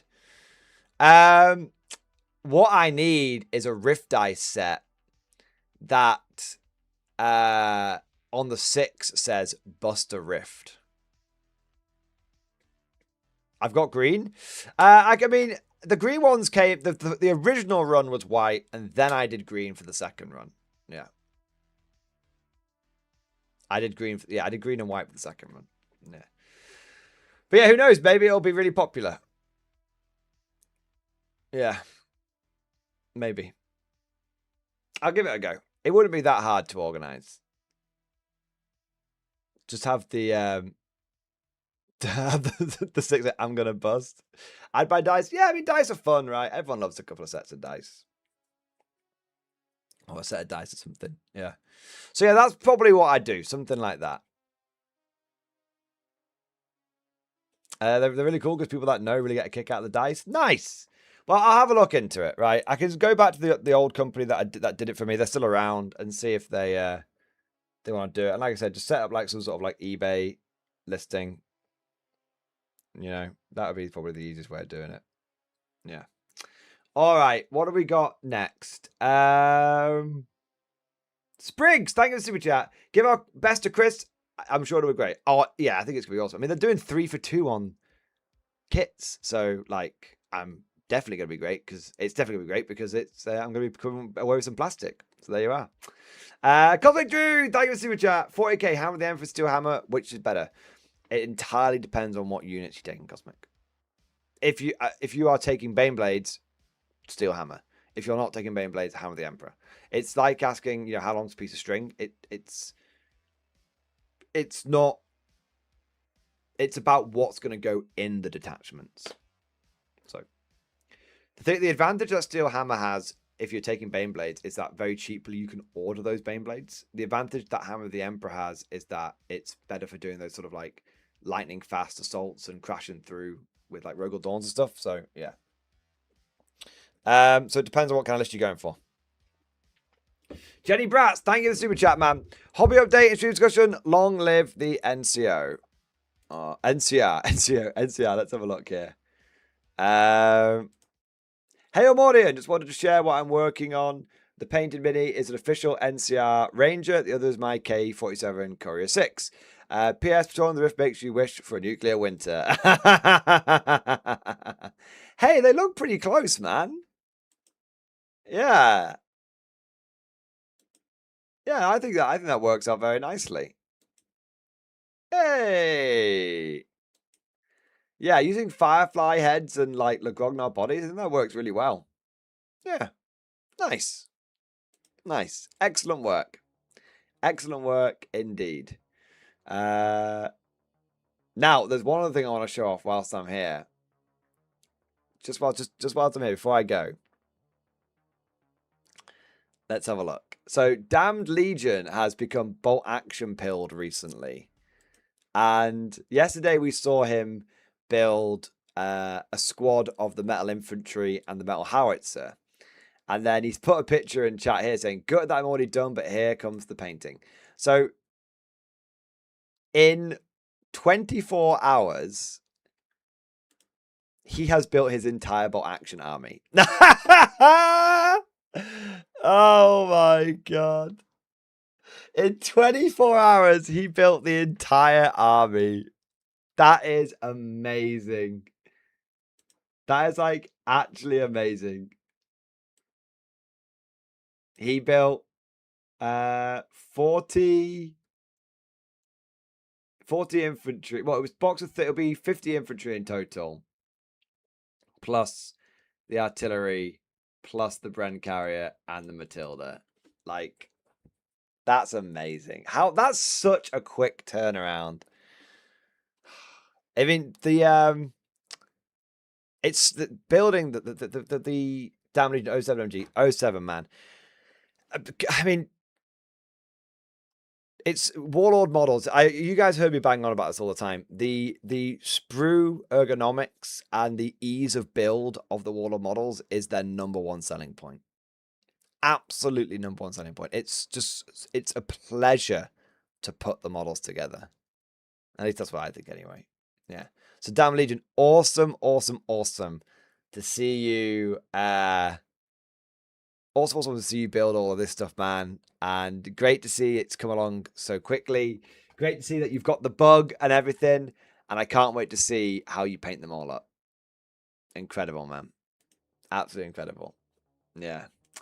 And on that note, I'm going to wrap up. I know you guys are like, no more, you've only been doing like 3-hour streams. I know. 2 short streams in 1 week. I'm getting lazy. I'm slacking, boys. Russell W, thank you for the tip. 07, you mad lads and ladettes. Have a great weekend. 07, Russell W. And yes, I agree to all of you guys. I agree with them. To all of you guys, have an amazing weekend. And I hope you have lots of fun or relax and all that kind of good stuff. If you've been working hard, make sure you take some time off. All that kind of good stuff. And for the chap that goes to Russell W. But before I rush off, I want to say a huge thank you to all of you who have joined the streams this week and watched the videos and supported the channel in whatever way you have done. Whether it's been joining and chatting away, or been leaving likes or leaving comments, whatever it might have been, or obviously big super chats and stuff. Like, just a massive thank you to all of you that have made it possible so that for another week, I've been able to do this full time. And we've been doing it for like well over 4 years now at this point. And it's been amazing. I really enjoy it. I feel very fortunate to be able to do this as a full-time job. And that is only thanks to the incredible support that I get from you guys. And the channel is growing. The community is growing. Everything's going in the right direction. Touch wood and everything. And yeah, I just want to say thank you. I really do appreciate it from the bottom of my heart. Thank you to all of you that make this possible. All right, before I get too soppy bollocks, you're all a bunch of dickheads, blah, blah, blah. But seriously, thank you. I hope you bring us some stuff from the grand opening. I'll see if I can make a video out of it or something. And that'll be kind of cool. But I hope you guys all have a great weekend. Thank you for joining the stream. Thank you for liking and subscribing and super chatting. Massive shout out to the Ghost of Russell W for the Death Strike chat. Yes! Absolute Giga Chat maneuver. Something gay. But massive thank you to all of you who have joined the stream, supported, and just been the best goddamn community out there. We need a song to play us out for we need a Konflikt 47 song to play us out. I think it's only appropriate. I think I will play one of Cosmic's Konflikt 47 songs. It seems only right. So I guess chat, you guys can decide. If you're a channel member, you can have an American themed one or an Axis themed one. Okay.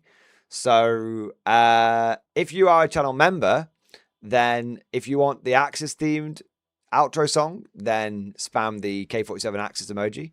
And if you want the American themed song, then spam the American emoji. And if the Axis one wins, then we are not beating the allegations.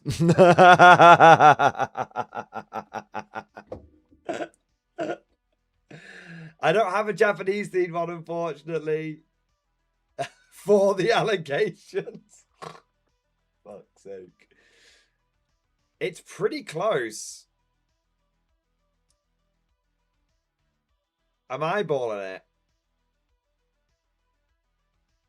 It's very close. Will we have to do a quick flash poll? Got to do both now? I mean, I can play both, but it'll be like a 10-minute outro. It'll be like a 10-minute outro for the Chariot Master Race. All right. Spriggs has, I think, tipped the scales in the favor. Cosmic Drew. Oh, great point. Cosmic, thank you for the super chat. And Cosmic makes a great point. It's the 4th of July, so we should go with the American one. You are right. You are right. So I think, Cosmic, we have to go with the OG, right? The Fireflies. All right. On that note, thank you so much for watching. I hope you enjoyed today's stream. And of course, as always, I'll see you guys next time.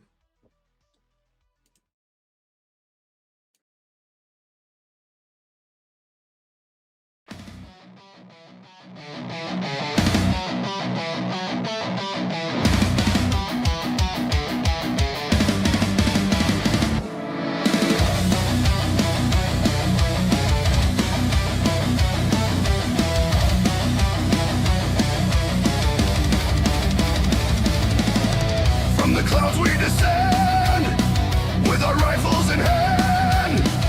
Soldiers of freedom, we fight for this land.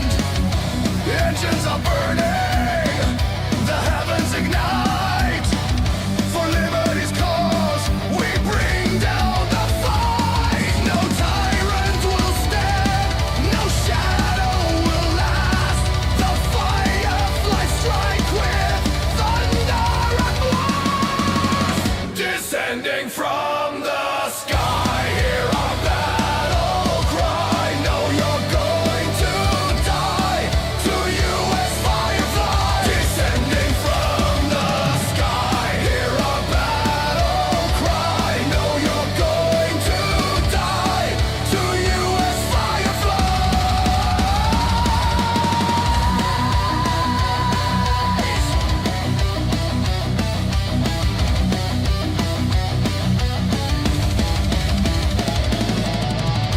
Armored with courage, with stars on our chest. Born of the rift, but a